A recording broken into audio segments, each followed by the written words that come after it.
Hello, people of the internet. Welcome to another episode of the Shuwatch podcast. I'm your host, Andres Perez, aka Kaiji Noir, and here for the first time, I'm actually here in person with today's guests, a pair of very talented, highly ambitious filmmakers that I'm very happy, I'm very glad I got the chance to meet up for the very first time. I am here with Bueno and Ray of Garage Hero Productions. How are you guys today? Hot. Very hot. It's very melty in this Tokyo weather. Oh, yeah, definitely. And whenever I walk in the room, it becomes this temperature. The girls just want to strip. You know, that's how it is. Get ready for a lot of that, folks. This is going to be a very interesting episode.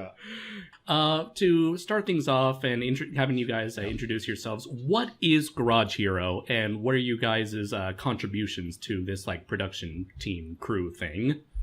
Well, basically, Garage Hero is like when I took a look. I mean, the idea kind of came from me, pretty much. I mean, like I took a look at what was out on the market here in Japan, and there's only like 2 or 3 shows.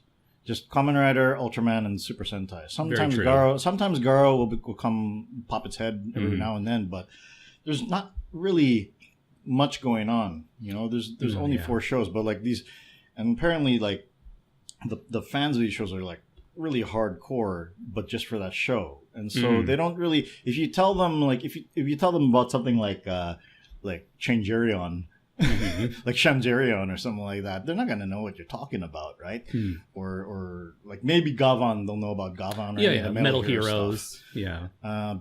But yeah, there was nothing out there, and so I decided to kind of put in my own contribution, and I'm kind of inspired by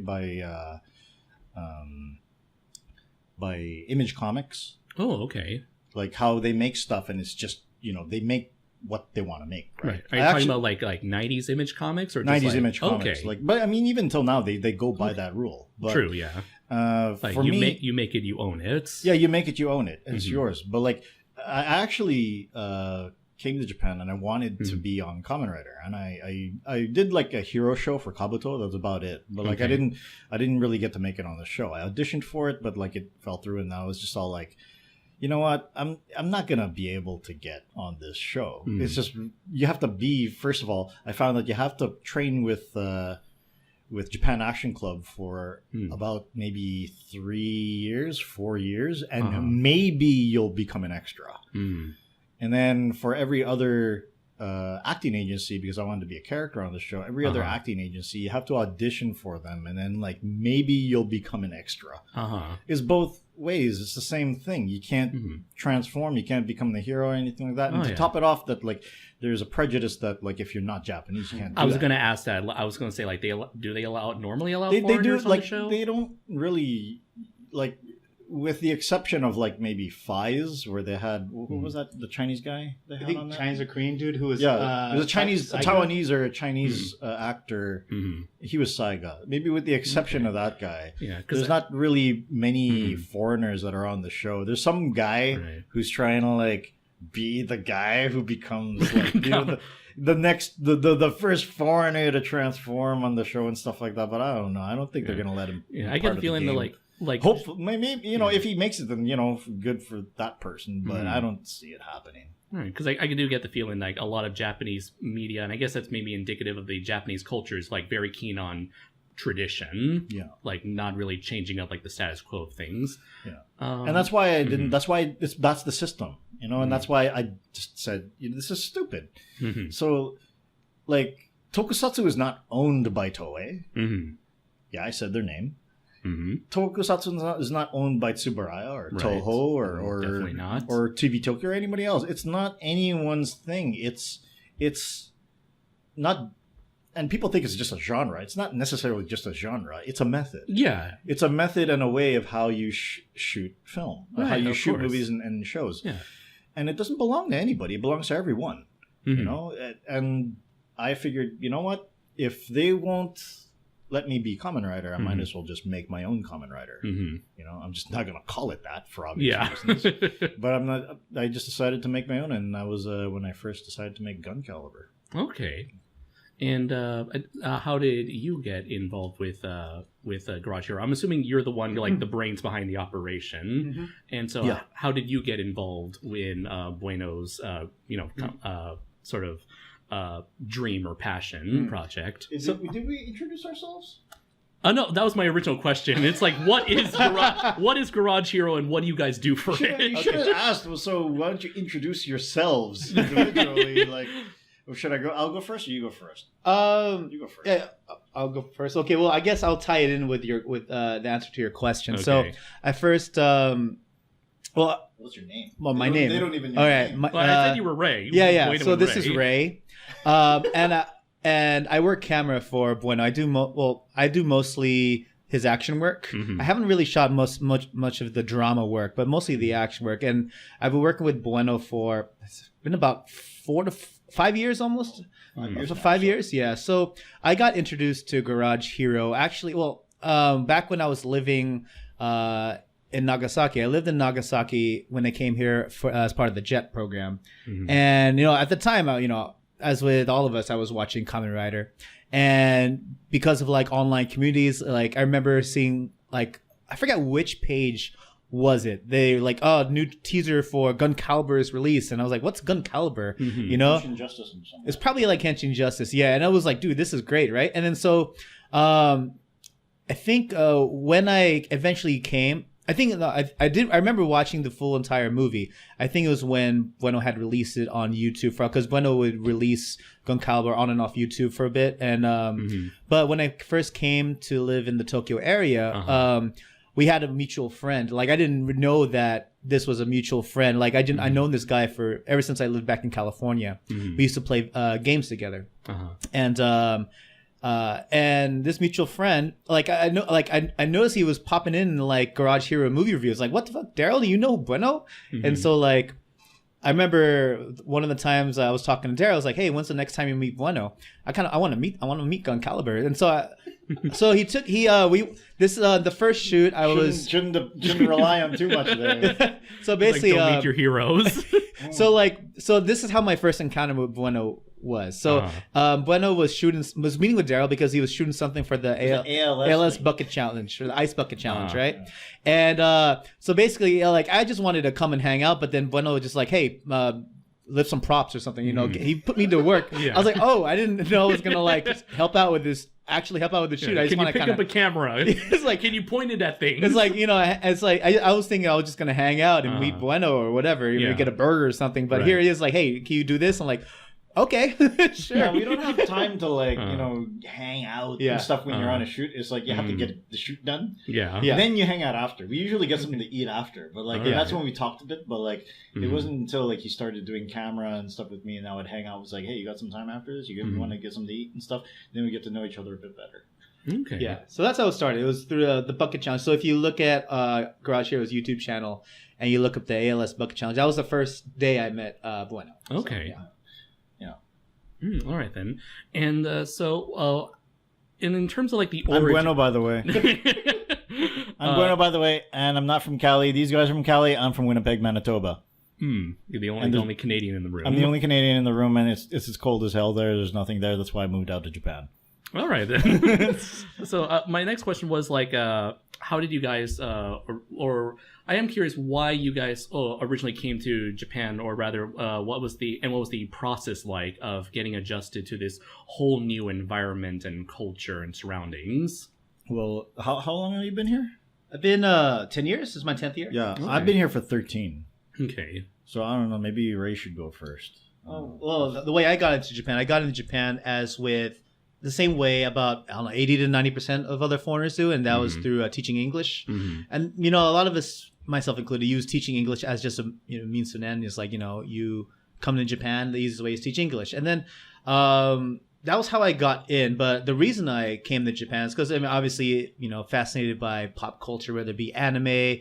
I think when I first came to Japan, I was relatively new. to Kamen Rider. Okay. Like, as a kid, I watched Power Rangers and, whatever American adaptations they put out of Japanese works. But I really didn't start watching Tokusatsu until like about 2 years before moving to Japan. My first Kamen Rider was Faiz. Okay. And that was my first Kamen Rider, and I was instantly Best hooked. one, by the way. My first Kamen Rider was Saban's Mask Rider. With Furbus. With Furbus, yeah. So, like, I was hooked from Faiz, and I held every rider I would see after that point to the standard I met with through Faiz, and a lot of them didn't meet that, But I still watch this, even till this day. I still watch, But yeah, as far as what keeps me, I mean, a lot of things keep me in Japan, but yeah. Was that part of the question? What keeps you here? Oh no, I just like what's it like, adjusting. What was the here? question? Oh yeah, like what was the reasonings for coming to Japan, and what was it like living here and adjusting to this new environment? This is Bueno again. I actually don't have a little bit less of a happy story. Okay. Basically, there was nothing really left for me in Canada. I know that because there was one point where I didn't have a job, and so I moved from Winnipeg to Vancouver, and things got a little bit better. But my aunt, she actually had cancer, and so I went to take care of her. Eventually, she died, But one of the things that she wasn't able to do is she wanted to be a writer, and she wasn't able to do that because she was diagnosed with cancer. Once she died, I didn't have anybody to take care of or anybody to take care of me, so I had to live by myself. And my mom, she wasn't really happy when I said that I'm going to move to Japan because I didn't have a job at the time, and I had no money, and I have not been studying Japanese. I studied Japanese in high school for 3 years, and I failed each time. Okay. So it's hard to believe when I'm the star of my own self-produced tokusatsu hero. That's movie. all in Japanese. That's all in Japanese. Yeah. It's hard to believe that, but I didn't have any education, but I knew that I wanted to go to Japan. I just felt like I just had to get out of Canada. There's literally nothing there for me. I had some friends, and I had my wushu coach at the time. He was formerly a stuntman for Jackie Chan. Oh wow. And he said, the words that really woke me up to want to come here is we were in a restaurant, and I was just so confused. I didn't know what to do because my aunt just died, right? And my coach just looked at me, and he says okay, here's the thing, Bueno. I will become old and I will die one day. You will grow old and die. There's kids playing over there. They're going to grow old and die. They might have kids, and those kids will die one day when they grow old. Until that time, how are you going to use your life? How are you going to spend your life? Are you going to spend it, just sitting around and being sorry for yourself? Or are you actually going to do something about it? And then I was just like, you know what? He's right. Because my aunt wanted to do that. Her dream was to be a writer. She never got that dream, and she regrets it. And so I knew that if I was going to do something, it's in Japan. And I like Kamen Rider, and I was watching Faiz and Blade at the time, and I'm like, you know what? Yeah, I want to do this. And so I moved into one of the dirtiest places in Vancouver. I moved into Vancouver Chinatown. It's run by the Hells Angels. Ooh. And it was in this damp, dingy apartment. And while I was doing that, I was working as a janitor in a commerce building. And I saved up enough money. Once my tax refund came around, I had enough money to buy a one-way ticket to Japan. Got my visa, and I came here and never looked back. Oh, wow. Yeah. Yeah, I'm very surprised by that, because nowadays it's almost impossible to do what you just did, I guess. It's still impossible. It was impossible at that time, and it's still impossible now. But the thing is, the kids nowadays need to have that mental strength. They really need to have a strong will if they want to be able to just gamble on themselves to do something like that. But you got to realize that if you're going to do something like this and come out and do what I'm doing, it's okay to mess up. It's not. It's it's not the end of the world. If you die, that's it. But like if you mess up, you could start over again. If you get deported, you could start over again. You still have a chance to come back and stuff like that. And so the people who are afraid of those kind of mess ups, they don't really change their lives. Whereas the people who kind of take the gamble and they realize that if they have, you know, room to fail and improve, then they can, you know, do what I do, and they can, you know, not take shit from people. Okay, then. Yeah. So when you eventually came to Japan, and you mentioned before you want to initially start working officially on Kamen Rider to an official capacity, but when that didn't work out, you decided to change directions and do your own stuff. Yeah. What was the process like of like building a Garage Hero from the ground up? Well, first of all, at the time, there wasn't anybody that was able to teach me how to make a costume, even like a suit. Zoke, which is basically the method of how you make the suit. The people who do Zoke for Kamen Rider and for Sentai and all that stuff, I didn't know them. I didn't know them at all. But what I used was YouTube, and I looked up how to make a helmet, and I remember seeing a very cheap tutorial, which is totally outdated, about how to make a Halo helmet. For making, like, you know, all the way from like making the clay sculpt to making a silicone mold and then a plaster mother mold and putting it all together and mixing the resin in it to make the helmet. That's what I based my workflow off of. And now I don't have to do that anymore, thank God. But it was a learning experience, and I'm always like up for learning with the type of stuff, because I made the effort to make the suit myself. All these people were all like, whoa, you know, you're doing this, and I'm like, I want to, but I don't have the people yet. So like gathering the resources first is probably one of the better things you can do, especially when you're making the suit. Because once you have, I tell this to everybody as well, like once you have a suit and it's tangible and people could see it and feel it, they know they want to be a part of it. They want to be a part of like your project and help you out. It doesn't matter if you have money to pay them or not. They want the experience, because like it's going to be your first, if it's your first movie, they're not going to care about the money because they know that it's your first movie. So even if it's your second movie, if you have a good crew, it's not about the money. It's about being able to make something, and being a part of something. Yeah, being a part of something, and also the creative process. When you find other people who want to be able to create something, and you're creative and just as creative as you, and they know it takes a lot of hard work to do it, but they see the results, then that's when they want to be a part of it. Especially after the first time, when they see the results of the first stuff you've done, and they like it, they're totally on board. Oh, okay. Yeah, but like, that's. It was all about from building the suit, and then the suit attracted people, and then I got like a cameraman, and I got a person who was able to drive us and stuff like that. It all started with taking that first step and study. That was the first step of gaining resources. Sort of like a blind leap of faith, just like going right into it. Yeah, it is totally a blind leap of faith, and you kind of, at first it's like you don't have the confidence at all, but like you realize there's no turning back. Like once you start, there's no turning back. You can't just like say, oh well, the people who do that though, it's such a waste. You know, when they make something and then it's such a good idea, but they don't go through with it, that's a waste. That's the biggest waste. It's like, oh, what if I'm not good enough? Or a lot that self-doubt. I hate that so much. It's like I had a lot of that before I did my own stuff.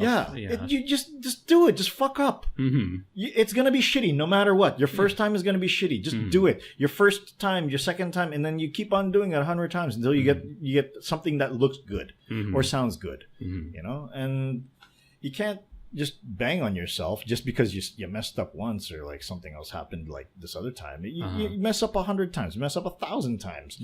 Just as long as you get it good by like a certain time that you're happy with it, you know, just keep on hanging in there and keep on creating. Okay. Yeah.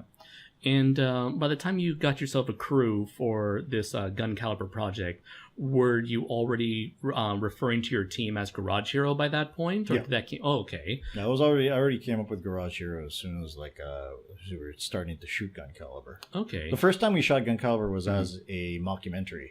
Oh, It's kind of like Fubar and This Is Spinal Tap. Oh, right, kind right. of deal. And Yeah. then I was able to kind of gather a crew from that Mm-hmm. to make an actual gun caliber movie. Oh, And that's the okay. movie that you've seen today that's gun caliber. Oh, right. So this was like gun caliber version like 1.0. Yeah, it was or called Stray Bullet. Stray Bullet. Okay. Is it available on YouTube? Or? It's on our YouTube, yeah. Okay. Yeah, it's a mockumentary. Ah, I see then. You know, he's like eating bentos on a rooftop and like belching while he's being interviewed and Uh-huh. stuff. So And all this, I believe, was in Asakusa, right? in Asakusa, also in Yokohama and Yokosuka and such. We were like shooting all over the place. Just Okay. wherever we were able to shoot, we were just shooting there. And so when you originally came to Japan, were you living in the Tokyo area the whole time? When I first came to Japan, I was living in Osaka. Oh, okay. And then I was at a leather factory, and then it was just ridiculously strenuous. It's leather. You're lifting leather Yeah. and throwing leather across the room and stuff like that, and you just keep on lifting the leather, and I couldn't do it. It was just too much for me, and so I came to Tokyo, Mm-hmm. and surprise, surprise, I was teaching English. I was GABA. I was at GABA. I was at GABA. I could probably talk about this, man, but like. Yeah, I don't GABA. think anyone's going to listen to this I think pod. Anyone from there is going to listen. I think all the SJWs will listen to this podcast. It would be good for the views, though. It has Garage Hero in it. Oh, I want to listen to it. These transphobic people. We gotta tell everybody else now. Bueno, more like mal. Yeah, we don't listen to them. Yeah, but I did some English teaching. I did my fair share of English teaching. He did English teaching too. Mm-hmm. Yeah, where do you English teach at? I taught English in the country in Nagasaki.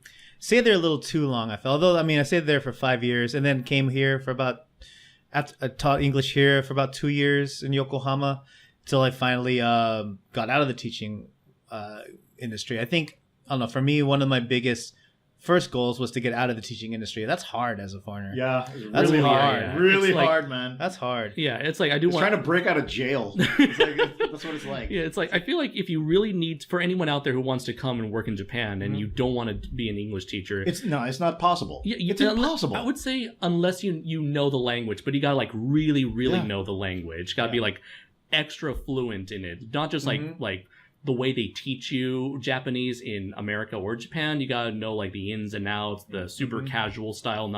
I think I forgot what the Japanese word was, but there's like multiple levels of formality. Keigo, right? Keigo is right. the most formal. Right, and you gotta know like all of them. Yeah, Hyojungo. Yes. Hyojungo is the what do you call it? The main dialect, and then there's Sonkeigo, there's Teinego. It's like a lot of goals that you don't need to know. And I I used to shoot porn, so we actually have a dialect for porn. Oh wow! For like shooting AV, we actually have like all sorts of like. Would it be called like erogo or something or what? I don't know what they call it, but like it was just like lots of like vocabulary and stuff that's specifically for filming and for AV. So I mean, like AV in itself. I mean, like people think you're talking about audio video, but it's actually adult video. Yeah. It's actually adult video, right? So. And was AV sort of like your sort of like what do you call it, foot in the door sort of thing in terms of like the Garage Hero gun caliber process? Actually, I made gun caliber I made gun caliber before I got the job doing AV. Okay. And So I was scouted because of gun caliber. Okay, I was going to ask And that. I finished gun caliber while I was working in the AV industry. Okay. So gun caliber was halfway done. And then like somebody showed somebody showed like the gun caliber action scenes to a director. And it was at like a store that I frequent. It's called Hirin Tokusatsu Lab in Akihabara. And it's basically, there's two things they sell there. There's tokusatsu porn and tokusatsu porn. Okay. Three things. I wasn't aware that was a thing. 3 things. Well, it's a thing because I shot it for 3 years. So I frequented that store and I became friends with like one of the clerks there. The clerk said, you know what, one of the directors from Giga is going to be coming here today. And I'm all like, okay, well, you know, I got my PSP and then I loaded it with my gun caliber footage and then like, you know, showed it to like the director when he came and he's just like looking at it and he's like, can you do this in our company? And I'm like, I was thinking in my head for a second, wait a minute. So I get to shoot tokusatsu with naked women and be the action coordinator? And he's like, yeah. And get paid for it. And get paid for it. I'm like, yeah, okay, sure. You know, like how many times in a lifetime do you get that chance? I would say the chances are very low. Very slim. Yeah. They're very slim, but it happened and I jumped at the chance to get that. Yeah. And was it like I assume that this was like a big learning experience for you? That did any of that like helped you while you were making gun caliber on the side? Yeah, I kind of did. I had a bit of like because for me, I went in for the experience, not necessarily for the money at first. Then, and this was when I was in like my mid 20s, late 20s, right? So I was like I was 27 or so, 28.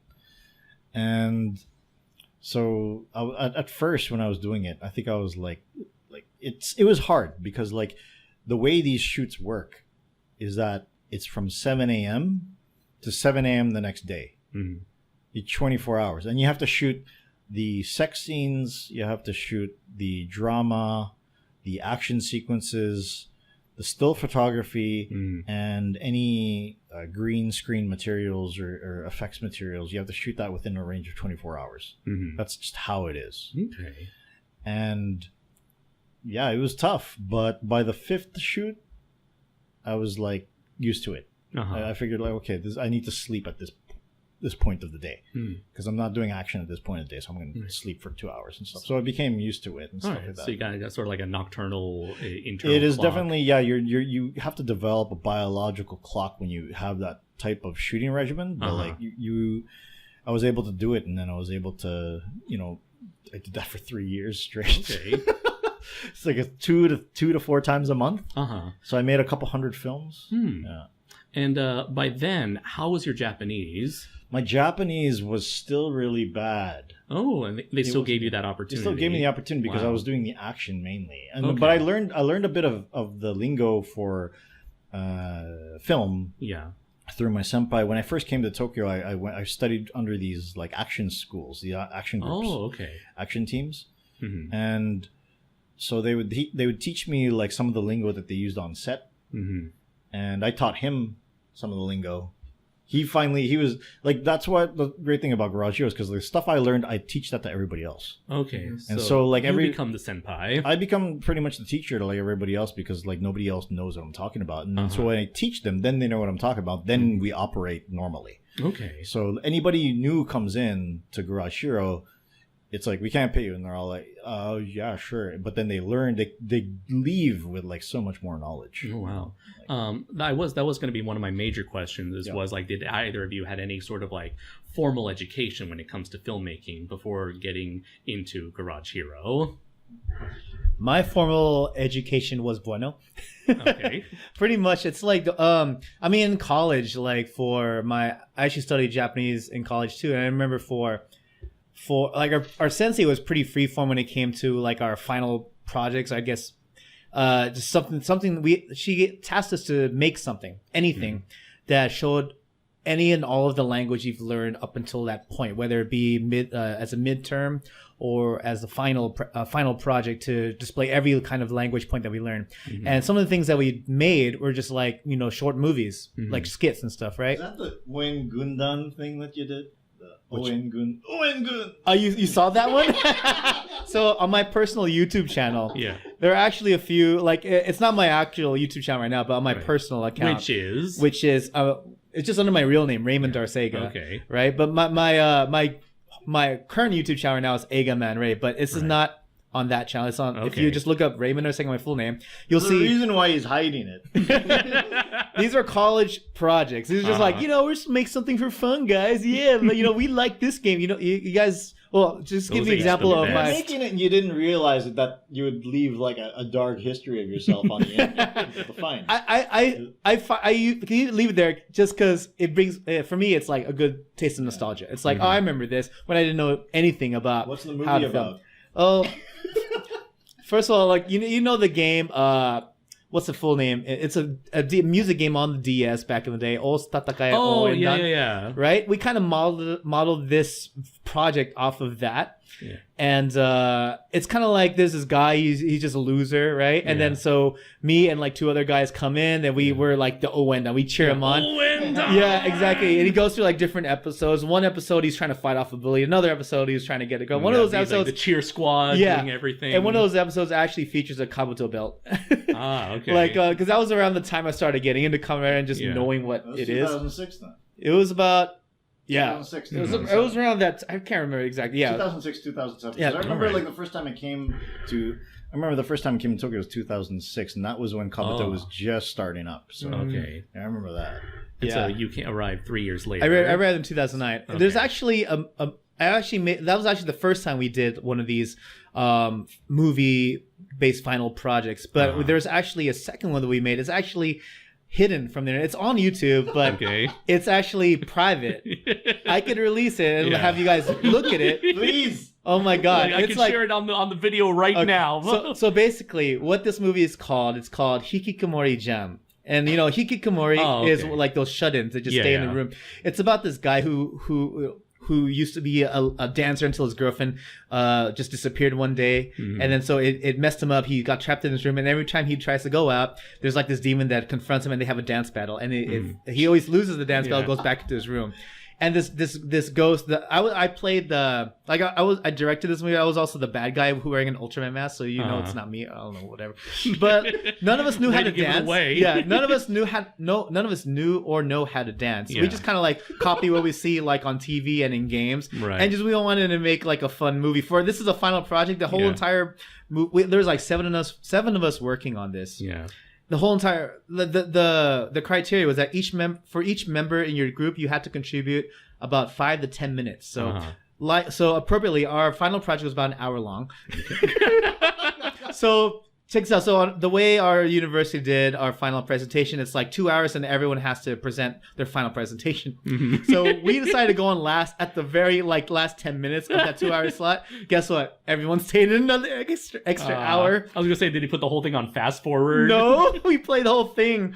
And like my computer was so bad. So like pretty much like It was about to explode or something. yeah, like I think I had to play it for the class like before I actually had rendered because if it was just taking so long to render everything. So yeah, like that was I think that was like my last before working with Benno. That was my last bit of quote filmmaking experience, if you will, just as a personal fun project. Okay. But maybe one of these days I'll release it and to the wild and let everyone laugh at it. Yeah, I didn't have any formal film education per se, but like I just this was at the time, like back when I was in Canada, this is at the time when like DVDs were the thing. Yeah. And like the audio commentaries were just gold, right? It's just it talks about how this thing is shot and so on and so forth. So I would listen to those, and one thing I also read up on was Robert Rodriguez's Rebel Without a Crew, and that got me so motivated to get up and shoot something. So motivated. It really gets you going. And he just went up and did it. That's it. And that's really all it takes. You just kind of got to just first get a job, save up money for a camera, and then get a camera, and then you could just shoot action figures or something, you know? And once you do that a billion times, get people and then shoot those people a billion times. Doesn't work with your friends or your family, doesn't matter who. You just need to get more practice shooting with your camera. Learn how to shoot something and learn how to edit it. Those are the main things you need to do. But I think my biggest jump in film education was when I shot AV. when I got into Giga, because I got to see how actual crews do it. Now, the best thing about this is that with film school, they teach you how to make a big production movie. This is like it's always in the sight of like, okay, if you had this much of a budget, you would need this kind of camera, you need these props, you need these people, and so on and so forth. But with porn, you don't have those resources. You have very, very limited resources. Okay. And you have to make the best out of them. So for me, just sitting there and watching people do their jobs. Yeah. And also becoming an assistant director on these porns that you have to finish within 24 hours. You're at an accelerated learning level because you're constantly doing stuff yourself. Yeah. You constantly have like on the job training, and there's always places like, oh my god, like you have to deal with people. That's a big part of it. Yeah, you always have to deal with people. And like I remember for one shoot that we had, it was in the middle of like of Chiba or Kisarazu or something like that. And then like the actress, she was so frustrated, she did not want to do this shoot anymore. Like frustrated for like she was mentally just, she can't handle it. She can't handle the shoot 24 hours. Oh, okay. She can't handle it. Like you have to get this done in 24 hours, and she has to like, and it was in the middle of winter in the factory. Ooh, okay. And then like, so it's dirty, it's grungy, and then like she has to have sex on this mattress in a factory. Anything but pleasant. It's anything but pleasant. And then like, you know, but we're all troopers, right? So like we were just putting up with it. And but she was just like, I can't. And she was dressed up as like a Pink Ranger, and she had like it was like a rape scene, right? Okay. So she had like these tattered Pink Ranger costume strips, on. Yeah. And she's like, that's it. I can't take this anymore. It's too cold, and I can't take this. I'm leaving. And we're like, what? We're in the middle of the country. Where are you gonna run to? And so she's running outside on the highway. What the fuck? And then the director looks at me, and he's all like, "Bueno, what are you doing? Go after her." I'm like, "What?" And so I'm chasing after this girl down the highway, and she's in this tattered Pink Ranger costume. I'm assuming she's like very exposed. She's so exposed, her tits and ass all over the place, and then like I gotta freaking chase after her and bring her back to the shoot. And she's all like, "Don't leave me alone. Just calm down." And then like it took her forever to calm down, but eventually I got her to calm down, and I brought a blanket. I wrapped her in a blanket, and then I brought her back to the set, and it was just one of the most craziest things I've ever had to do in my life. I was gonna ask. It's like, I hope to God no one called the police on you. No one did. I was just like, that's what was surprising about it. There's like these people, they were like driving down the street, and they were actually more concerned. They were like, "Is she okay?" And I was like, "Oh my god, they're gonna think I'm trying to rape her." Or something like that. That was what I was thinking too. Yeah, I was like, "Oh my god!" But like, luckily, I was able to get the blanket. This is like something out like in one of those like harem anime where it's like big like misunderstanding. No, well, I had a blanket though. Yeah. So like it was like, oh, it's like she's cold and stuff like that, and I wrapped her in the blanket. Thank God. And then it's all like, "Is she okay? Is everything's like, yeah, she's okay. Just like we gotta bring her back and stuff like that." Luckily, the driver also found us by that time and brought her back to the set. But like. It was just like, that's the kind of shit that you have to put up with, you know. Really? Wow. It is sort of like it like hardened you to like the worst that shooting could bring. I'd say so, yeah. I think that like pretty much all of my shoots have been pretty smooth since then. Okay. I'd say like that's the thing about it. It's like when you do the more difficult stuff first, the easier it is to be able to fix stuff later. You know, so definitely jumping at the chance to gain experience helps, because once you're experienced, you know how to fix almost anything. You become Mr. Fix It on set. So that's the advantages of having, like, you know, it's not necessarily an education. Experience is the word. Yeah. Wow, man. Yeah. So we talked about, like, you know, getting Garage Hero together, getting the experience and getting Garage Hero, getting the people involved. When it came to the actors, like, you know, with the level of Japanese that both of you had, or that you had for Gun Caliber, what was it like having Japanese actors, and just like dealing with, were there any sort of like complications or any sort of like language barriers, cultural barriers when you and your crew was working with these actors? At the time, my cameraman / producer / assistant director, Fernando, he was fluent in Japanese, but he doesn't know the slang. So he actually learned more slang from me. But he was able to talk to certain actors and like kind of tell them what I want when I wasn't able to convey it properly. But like all in all, I think during that shoot, I was able to convey myself pretty well. And it just came with like doing it more and more, just being able to kind of speak to whoever, and also learning the terminologies through the experience of working with all these people of what needs to be said at what point in time during these shoots. So when you're able to do that and you're able to convey and actually instruct and direct people properly, it becomes smoother. And then the actors also know what you want. So then you get stuff done faster.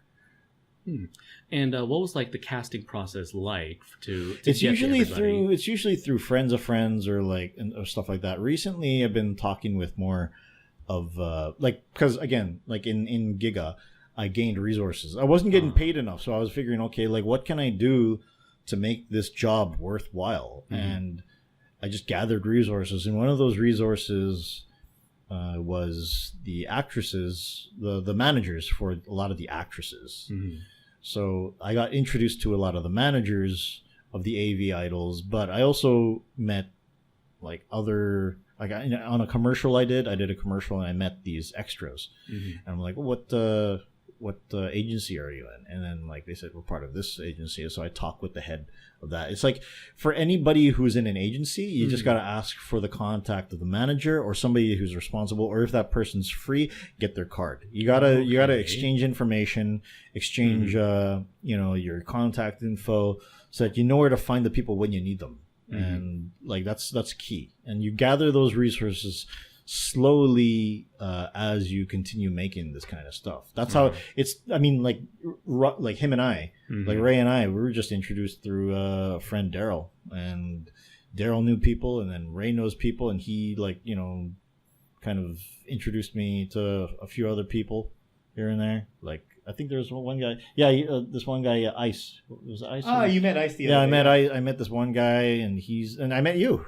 That way. Like it's all just interconnecting with people and being able to socialize. I think socializing is about 90% of filmmaking. Actually, I see. Yeah. It pretty much sounds like from how you're describing it sounds like pretty much like how it works over in LA. Just you got to have the right connections. You got to have the right connections, and also you got to be a social. You got to be a very charismatic dude. You know, I can't pay people on my shoots because it's indie. Right? You can barely pay people, but like, I for some reason, over like some people who watch our stuff, like, how do you pay people? Do you pay people? You don't pay people? I don't get it. You know, and it's like it's not about the money. It's about being able to create something. It's about making art. You know, it's about being able to make something cool. You know, being part of something. Like, you get to say that you're part of Tokusatsu.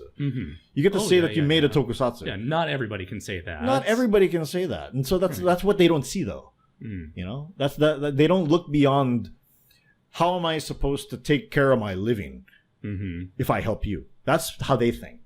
But the people who actually want to help us, I stay away from those kind of people who just want money. You know, because they're not going to be of any use to us if they don't even want to do it. Right. But if you really want to do it, it's not about the money. And then if they do a good job and I have the money, then I put the money towards those people because they earned it. But like, it's not anything like it's like money shouldn't really be expected because all the money is usually poured into the movie. Right? So I'm assuming that a lot of that these actors and actresses, when they're making the movie, at the very least they get some like tape in to show. Yeah, definitely. Yeah, like a lot of them, they get like the data and they show people like, I was part of this and all that. And what do you call demo reels? The demo reels, and also like, but even like my designer, the guy who designed Strega, he has like all these photos and stuff in his portfolio, and that's how he gets work. Okay. Because through our latest movie, Strega, right? So.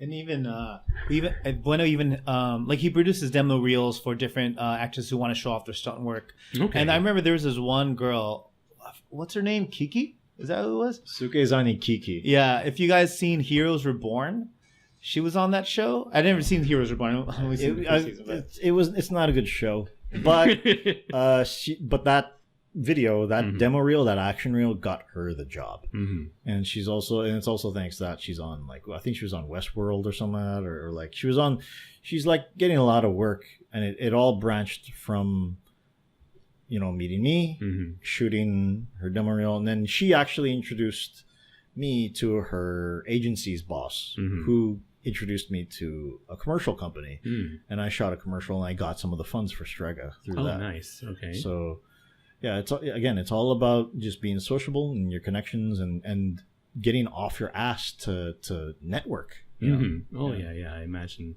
Yeah, networking is just getting your name out there. Is like, plays a huge part in all of this. Yeah, it's sometimes more than your name, your work. Because people, they take a look at your work and then they realize, like, okay, this person can actually do this. So it's the proof is in the pudding. Right. Definitely, yeah, it makes absolutely a lot of sense. And in terms of like the overall production of Gun Caliber, what were some of the most biggest obstacles you had to overcome throughout the entire duration of, like, from shooting to, you know, or at least like for the shooting process? Because I understand the post-production, that was a whole other story in and of itself from what I read up on. Yeah. I mean, like, I made Stray Bullet, and that was like a documentary, so I could like edit it in whichever way I want and piece it together. Gun Caliber was a narrative story, so I'm not good at writing scripts. Oh yeah, and I was just really frustrated with trying to write a script, and so I gave up and I just said, you know what, fuck it, let's just shoot it. And it's like, dude, we don't have a script, and then like let's just ad-lib it, and then we ended up ad-libbing it for 2 years. I remember we shot it like we shot it like once every weekend or so, like 1 weekend a month or something like that. And so that's why it took 2 years to shoot, but we got it done. And I made sure that I shot the action scenes first, because like when you have the action scenes first, you're actually able to make a trailer. Any trailer that doesn't have action scenes is terrible, but like if you have the action scenes in the trailer, then people will have like an idea of what this movie's going to be like. Right. So that took like top priority over everything else at that time. Because like, I mean, I know how to shoot action scenes, right? That's like one of my bigger things, because I love Hong Kong action movies. And I always wanted to try to put Kamen Rider and Hong Kong action together, and so I tried that with Gun Caliber, right? So Okay. And what was it like working with the actors and actresses and getting them to ad lib? Were they doing their own improvisations, or were their performances based off of your improvisations? They were a lot of the time it was like I directed them first, and I would try to, like, you know, like say something along the lines of say something like, I want this character to kind of be like Shimura Ken. Or something like that, or I want this character is supposed to be like Misato from Evangelion, you know. And they would do it, and then they got it pretty good. It's like I had the luck of running into very, very colorful characters, people who were able to pull off the roles. Like I just happened to be able to find these people who did that, and then people would introduce me to other people who would you know work on the movie, and it just went on and on and on, and you know, so people again, like, partially lucked out, but I also got off my ass to search for these people as well. So it's half luck, half hard work, gathering and finding them. And then you have to have like a medium, you know, like you have to have like an average of like how, like, this character has to be this good, or like, okay, this is an indie movie, so we could just go with this bad acting and we'll make it look comedic, right? You know, so it's somewhere along those lines. Well, and has your writing/directing style improved since then? Like, do you work with a script, or do you still do the ad-libbing stuff for Strega? We worked with the script this time for Strega, but we still ad-lib a lot of the time. Okay, so it's sort of become your forte at that point, like your own directorial style. Because like we shoot a lot of the stuff handheld, right? So like we kind of shoot really fast. Because like I kind of still have that mentality of like we need to start early and finish late to get to cover more ground. When we start off at like 9 in the morning at the earliest, and then we finish at maybe 10 p.m. So. But yeah, like, what was I talking about? Script? The script. Yes. Dude, I'm getting old. I'm slipping in my old age. The script, this time I had it written by someone. His name is Ryo Kumao. Okay. And he's written a few scripts before. He wrote the script for Ayakashi Samurai, which I shot for the YouTube and Toei. And he wrote the script this time around. It was pretty much, it was close to like my vision of what I wanted. But yeah, it was definitely easier this time around and way quicker. No, that's good to hear. It's way quicker. I think also with the script, since this time around we're working with Maya, you had to didn't you have to present a script to our agency in order to get her on? Yeah, we needed to have a script for the agencies for like the real actress that was going to come on, and also we needed to have like the call sheet and everything. And I didn't even know how to make a call sheet, but I made one, and.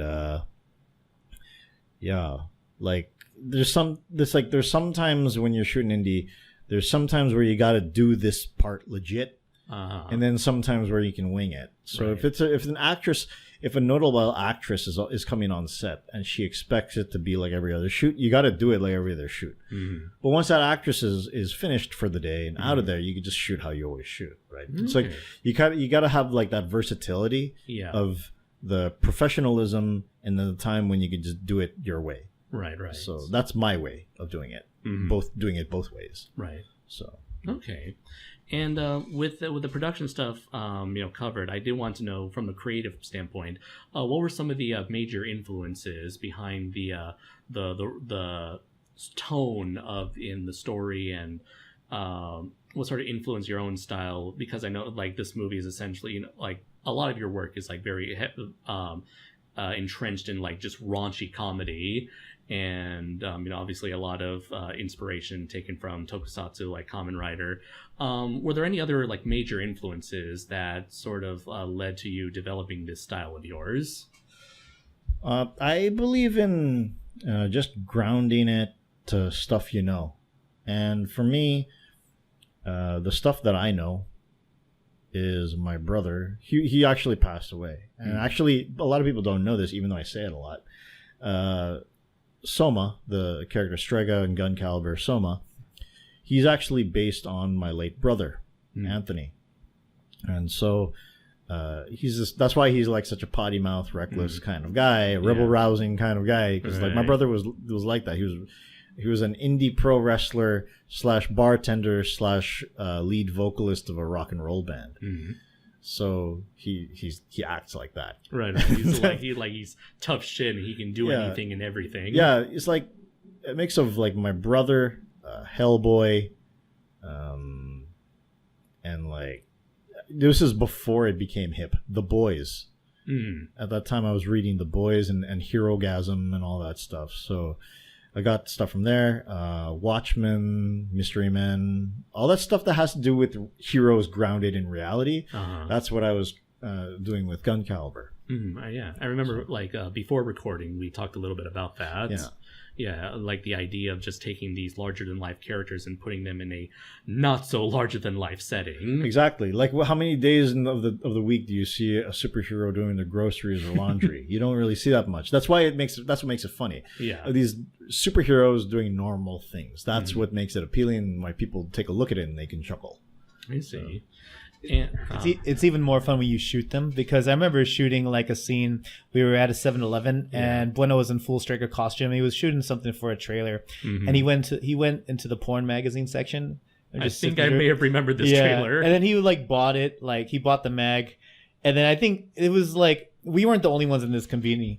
And it was just seeing like the reactions of people like, are we in Akihabara or something? There's like some people who just ignored it. And then, I would love. And then there's other people who are all like what the fuck is this? You know, I would love to see you guys do that in Gifu, where it's like you would never in a million years imagine something like that happening. Well, we should then. Yeah, we should do it then. What's in Gifu anyway? Mountains. Yeah. Rivers. Is there animals? Animals. Let's say a lot of bugs. A lot of bugs. Is there any animals that like Strega can pet? Like a goat or something? Wild boar, maybe? A wild boar. Well, you got to search up in the mountains for the wild boars. So that's the next movie. Yeah, you got to climb mountains. Strega's wild boar adventure. Hunt, yeah. Wild boar hunt. Yeah. You got to climb Kinkazan. Just in full costume, get your sword ready, chop up some wild boars, which I hear taste very different. Oh yeah, I'm totally not gonna die from heat exhaustion that way. Or just tumble around. I think Stray Bullet Part 2, it's like Strega goes hunting. Yeah. It's like Monster Hunter, except with Strega. Yeah. Oh, yeah. There you go. That's how you sell it. You got the Buster Sword already. So. What were we talking about again? What was it mentioned? See, you go back to your list. Influences, yeah. Influences, that's pretty much it. Yeah, like and Watchmen and all that. Comedic influences?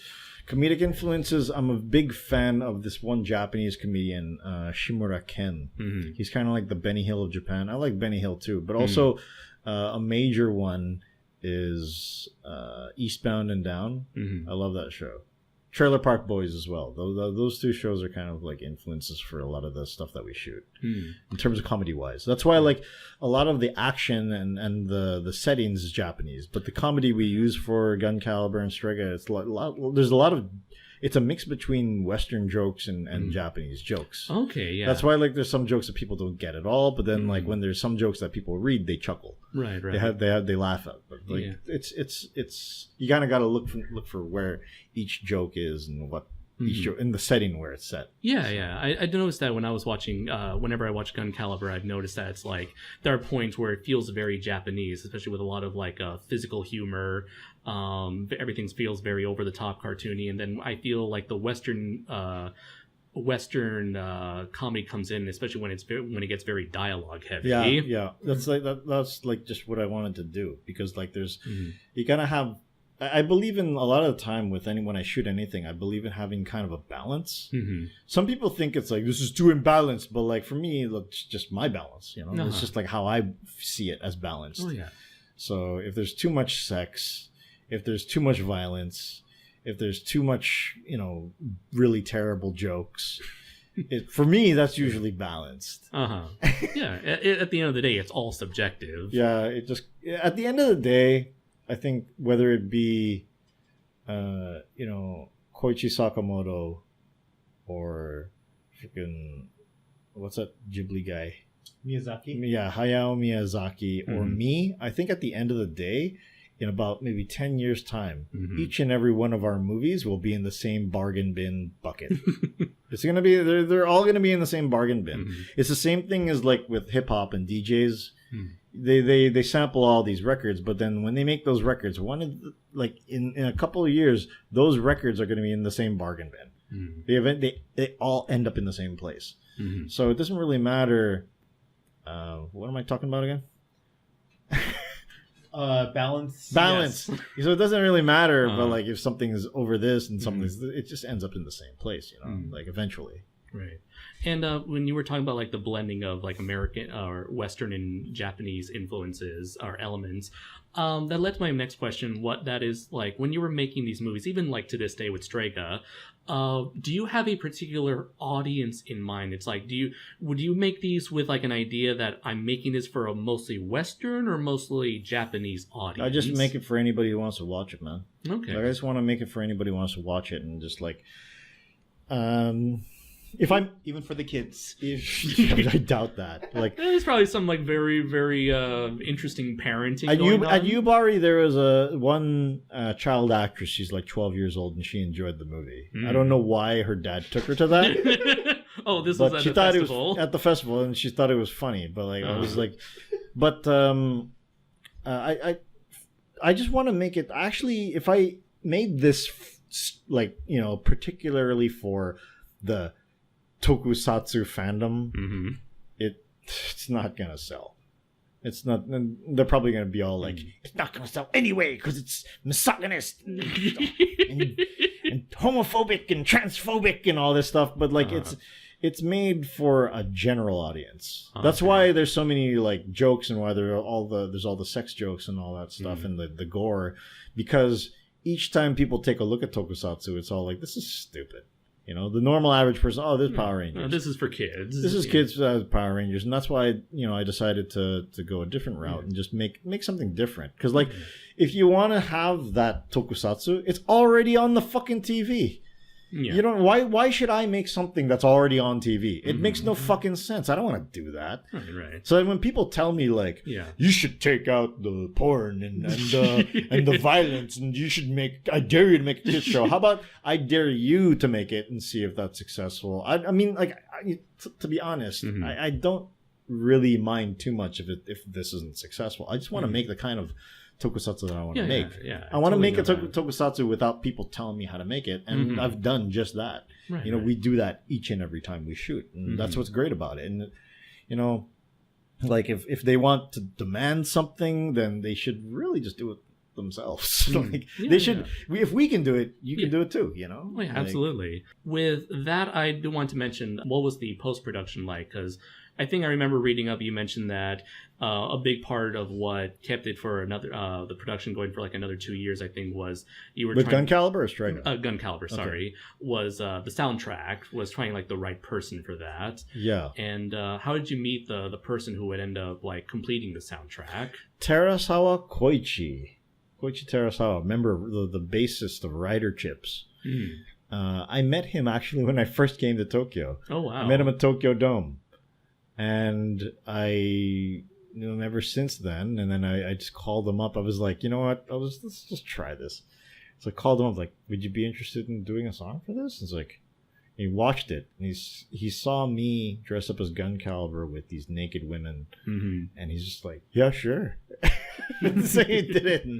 And like, so he produced this song that was used in the movie, Rise Up to the Wind. And that was done by his son's band called Tornado Grenade. Oh, that was his son? That's his son. I didn't realize that. Yeah, that's his son. And so like they did the song and it rocks, and that was good. But like I also found I finally found a composer who was able to help finish the soundtrack for it. So that also helped. And then when we got it done, I found a person who was able to distribute it stateside, and the rest is history. Oh, nice.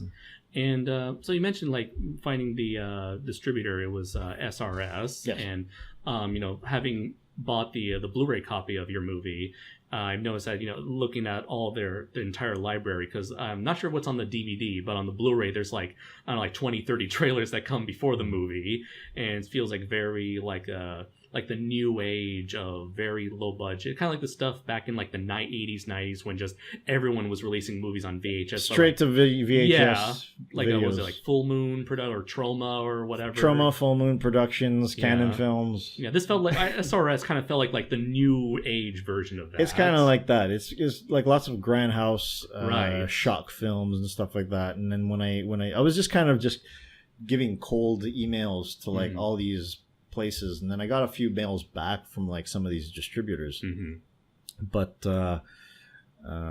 SRS they had the most lucrative offer. And he said like, and on top of that he was like, I never Ron Bonk, the owner of SRS, was like, I've never gotten anything from Japan before, and I really like anime and all that stuff, and Godzilla and all this, so like we should really try to do this. And it was like, so it was a good collaboration, and he came out with the Blu-ray and the VHS and DVD. Oh, yeah, the VHS one I was very surprised by. Yeah, VHS is a thing, man. It's really cool to own it. You don't have to have a VCR. It's just cool to own the VHS. Like vinyl records. People collect those. But if you watch it, I watched it on VHS, and like it looks amazing. It's such it's because you feel like you rented Gun Caliber from Blockbuster. So good. Yeah. Well, so after everything was done and you had the movie printed and everything, like what was it like actually like holding like the physical copy of your movie like in your hands? What was that like? It was definitely a milestone. It felt like I accomplished a milestone in my life. There's a bunch of people who said, you'll never make it. You'll never do anything. You'll never get anything. And then like I was holding my own tokusatsu in my hand that I self-produced and I star in and directed. And then all the people, they still say, it sucks and all that stuff. Those people don't have their own tokusatsu. They don't have any of that. And that's why a lot of them, you know, they frown on it because they're jealous. And then like the best part is when they say, we're not jealous, you're just stupid. That's the best. It's totally a jealous thing to say. I love it when they do that. It's like so much negativity that you get from even looking a tiny bit happy feels so good. And that's why like I just gave up with all these kids. Like I'm just, yeah, sure, I'm the bad guy. Because in the end, I have my own tokusatsu and those kids don't have anything. Yeah, they'll still be buying rider belts. Yeah, they're still going to be wasting your money buying rider belts. Like, why can't I make a tokusatsu? It's probably because you spend too much time on Premium Bandai. By getting all the next collectible gimmick that they got to shove into the belts. Yeah, and then they wonder to themselves, like, why can't I save money to make a tokusatsu? I quit buying those toys like a long time ago. But I still buy once in a while because like I have a job. But I think a lot of these because they don't have a job and they expect they're going to make tokusatsu by buying toys, you know. So right, and it's funny enough that you mentioned earlier. I was talking about like the reaction about like, you know, we were like throughout this video you mentioned people who were not a fan of this like approach to the Kamen Rider Henshin Hero-esque formula.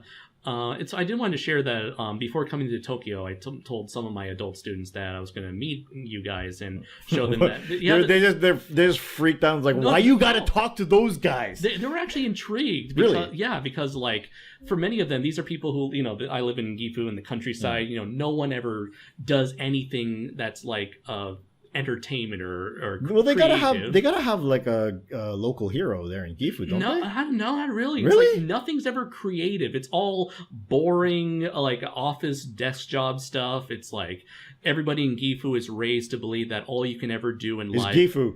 It's Gifu, or a lot of them actually go off. Like a lot of the my friends who were graduating college just go off to actually like Gifu is more of like the place that you go that older people come back to either to like raise a family or retire. Okay. So it's mostly like older people. So, but most of them, they don't know anyone who is like remotely connected to anything that's like creative wise or entertainment. So what was their reaction to like, I'm going to meet Garage Hero? And then you said, like, I showed them your sort of like demo reel video. It's like, welcome to Garage Hero. Yeah. I showed them like one of the trailers to Strega, and they're like, oh wow, people are just like foreigners who are fans of our stuff. They're just doing their own thing. They say, wow, this shit looks legit. Yeah. Not in those words exactly. You should have said that's the exact quote. You should have said that so people will think your students are cool. But it's like, oh wow, it's like they're taking this thing that I usually associate with children, stuff that from my own childhood, and they're making it into an adult comedy. That's very unique. I can get behind that. Yeah, like that's one of the things I was aiming at. You know, it's like it's meant the stuff I make. I want to aim it for more than just the Tokusatsu crowd. You could watch it and be like, okay, this looks funny. Yeah, you know, you see a girl's tits pop out and she's all like, wow, and then you could laugh at it because like, well, I guess the SJWs won't laugh at it, but I laugh at it, and then the people who think alike will laugh at it, and then they just want to see a good comedy. But like, it's not meant for everybody, but it's appealing to a lot. I think those who are looking for just something different, not only just something different, obviously, you know, this is a tokusatsu work, that's definitely not for kids. It's also not made to be a giant merchandising kind of machine, right? It's just meant to be a fun piece of tokusatsu with crude humor, intense action scenes, you know. And one thing that I like coming out of like, you know, with all these screenings that we're doing recently of Strega is that we recently featured as a special guest the director of Tokyo Gore Police, Nishimura Yoshihiro. Yeah, and one of the they had like a little talk show before and after the screening, and one of the things you can also see a little bit of what his thoughts were in one of the trailers of Strega. That's the trailer I actually showed my students. Oh, okay, and basically, he was commenting as like, it surprised him that this kind of tokusatsu was made, but on top of that, it surprised him that it was made by a foreigner, right? Because he wanted that kind of tokusatsu to be made, he wanted Japan to make it, but Japan just wouldn't, right. And they lack the creativity. Yeah, it's like a foreigner made it, and then on top of that, you have all these elements that are missing, that basically would how do you say it, like change tokusatsu a little bit, move it in some kind of different direction than how it is kind of stagnated right now. But like it's not really about changing the game or anything like that. It's not about that at all. It's just like, we just want to shoot what we want to shoot. Yeah. It just doing something different happens to be part of that, and I think that's something that a lot of people should just kind of realize. Like these guys are just 5 to 8 guys. They're not a company, so they literally can do whatever they want. They can create something, shoot it, and then put it out there, and then people can take it or leave it. That's the thing that I want. That's what I want to convey to a lot of people. And it's like, it's not just us. I mean, you could join us too. Like if you want to make something, dude, just come and meet us and then pitch it to us. And then like maybe we can make something. It's like it's not open. It's not some exclusive club. Like Garage Hero is not some exclusive club. It's open to everybody. You just gotta have an idea, some creativity, and some common sense. And there's a chance that maybe we can collaborate. Okay, yeah. That does remind me, like, do you guys do any sort of official contract work? Not really. We're pretty much a freelance group. Like if somebody calls us up, and then like if me, because I'm like the president apparently, the shacho. You are the shacho. I'm the shacho. Is there actually like paperwork involved with Garage Hero? Do you want to? No. I don't want to do it. The only paperwork I usually have to do is when I'm like doing the bank transfers and stuff like that, like the actors and the actresses and people I contract to and outsource. Like sometimes I have to outsource the vendors. Like if I don't have a person who could do flyers, then I need to outsource to a vendor this one guy who can do stuff for me. But like that's a different. So it's like boring office work. But yeah, usually if we get an offer, I just call the boys and I say hey, who's available on this day? Is anybody available to help out on this day? And then either they can or they can't. And then if like somebody can't, then I look for someone else, and that person joins. And then until I have like a group of like 4 or 5, and then we can do whatever job is thrown at us. Okay. My next question was when as part of like the distribution, I know beyond the SRS stuff, you've been showing Gun Caliber to at a lot of film festivals, not just in Japan and outside. How did that process come along? Like, how did you how were you able to get Gun Caliber involved in all of that? Film Freeway.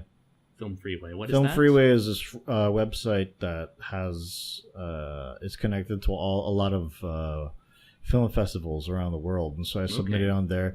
It got rejected by some festivals, but it got into some festivals, and then like also by word of mouth, some festivals contacted me, and one of them was Cinema Oriental in Spain, and so we showed Gun Caliber there, and everybody freaked out. They loved it. Oh wow! So that was cool. It's just cool that I've never had that experience in my life, where like. I made something and then people liked it, and like, I mean, it's not everybody exactly likes my stuff, but the people who do like my stuff, it's one of the most awesomest feelings in the world. Definitely. So. And what was it like, the reaction like overall to the film itself? We talked about the internet reaction, like hardcore tokusatsu fans, are they were shocked and appalled. They weren't prepared for this take on tokusatsu. Yeah, they weren't. Well, like the thing is, Garo already came out years ago, but like it's like for some reason, I guess if also, something like- is indie, Yeah. they see it as cheap Mhm. and it's done by a foreigner, but It's not real. it's not done. If it's not, it's like, not real if Japanese. it's not done by a company. There's this one nerd. His name is Marco Satsu. He's like, imagine if Garage Hero was official. Like, what the fuck does that mean? When he said that? He said that. He said like, imagine if Garage Hero was make Tokusatsu, but it's official. Wait, did Mark start to do this in the video? He did it in a video. Oh, man. He was talking about us. Maybe he expected you to do the paperwork then. I don't know, but like, what does official fucking know. mean? I think a lot of money, maybe? I think he means like he should have said the direct meaning. Yeah. They should have gone corporate. Is what he means. Be like Toei. Be like Toei. Be Sell official. out. Sell out. Like, I mean, like, and then I did that joke. Oh, the April Fool's one, right? April Fool's joke. You know what? That was actually a motivator to, like, I've heard of, like, Garage Hero and Gun Caliber for maybe a year before then. Yeah. It was like, I was eventually going to check it out. But then after that, it's like, okay, let's see what this guy has to offer. Yeah, because here's the thing. There's all these nerds in the fandom. And like, one day I'm going to make my own Kamen Rider. And then it's like, and I hear this 100 billion times. Like, I'm going to make my own Kamen Rider. And then other guys like, some Muslim guy's like, I'm going to make my own Kamen Rider. And then another guy's all like, I'm going to make my own Kamen Rider. And then like, they don't do it. You know, But you know why? Yeah, why? Because you can't license Kamen Rider. True. Like, there's so many people, like, because I'm more in I guess, involved in, like, the Godzilla community. Yeah. And, like, the same thing. A lot of people, they all have their dreams of making their own Godzilla movie. Yeah. Most of them, they just do, like, stop motion, action figure stuff. You know, fine, whatever. That's your thing. But it's like, yeah, everyone's like, oh, I want to do my own thing. And they never really think to say, well, maybe I'm more than likely never going to do a Godzilla to an official capacity. But no, it's like, they all have this dream of making, like, the dream fan film. Yeah, but like, you can't sell a fan Exactly. film. Yeah, it's like if you want to do a Kamen Rider fan film, go ahead, do it. But like, I mean, like, first of all, you're not going to be able to upload it anywhere. You could just like basically keep it. Yeah. You could play it like an event or something like that, or like maybe like at your friend's house, you can gather together and watch it. But like, I want to make something that you can call your own. I could call my own, produce it from beginning to end, Right. and sell it to people, and just like, you know, kind of like sell it to people as a story that I want to tell. Right. And so like, that's why I created Strega, and it's Kamen Rider. It's just that the name is not Kamen Rider. Right. But I wanted to test something out, and conveniently, you know, April was just around the corner. It was a month away, but I wrote this long thing, and I'm just like, I'm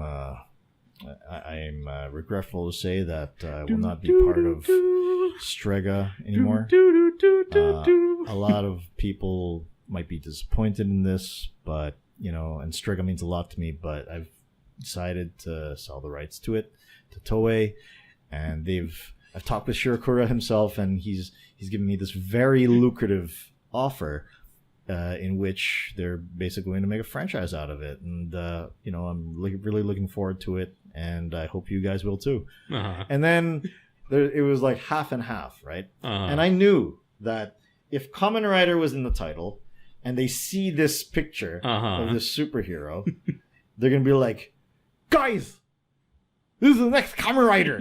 And like, they all did. Yeah. And then like, all these people, and then like, the people who doubted me, who were like doubtful of me because of the whole Gun Caliber stuff, and like, they're all like, yeah, right, but I'm gonna see where this goes. I don't think it's gonna happen, but if it does happen, then whatever. Bueno's gonna have big shoes to fill.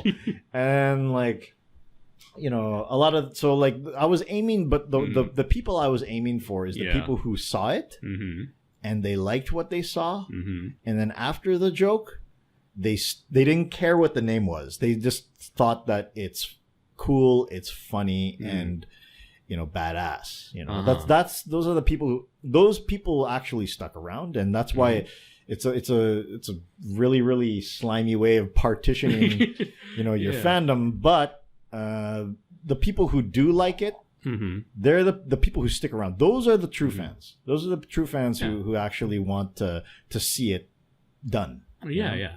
And I guess, yeah, you mentioned that you had that, have Kamen Rider in the title, get, the Strega name out there. Yeah. Yeah, and I guess that's always been like the double-edged sword when it comes to like fan film versus like original projects. It's all branding, and then like it's the name value. It's like they have to have Kamen Rider, like they think no one's gonna watch it. Yeah.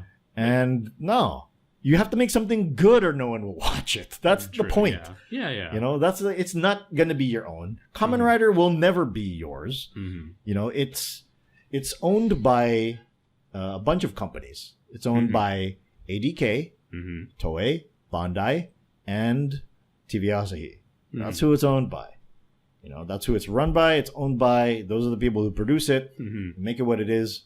And it's funny when people think that Plex owns Kamen Rider. They don't own shit. They design. They're a design company. They don't do Zoke or anything. They just get paid to make the stuff. There's a bunch of nerds on Facebook. They basically thought like they took a look at like the costumes, and it's like some of them are tattered. And he's like, you know what? Plex should really fix their costumes.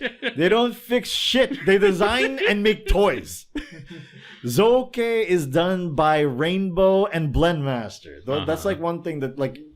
Nobody knows what Zoke is. They don't know what Zoke is. They know what Tokusatsu is, and they know what Kamen Rider is. They don't know what Zoke is.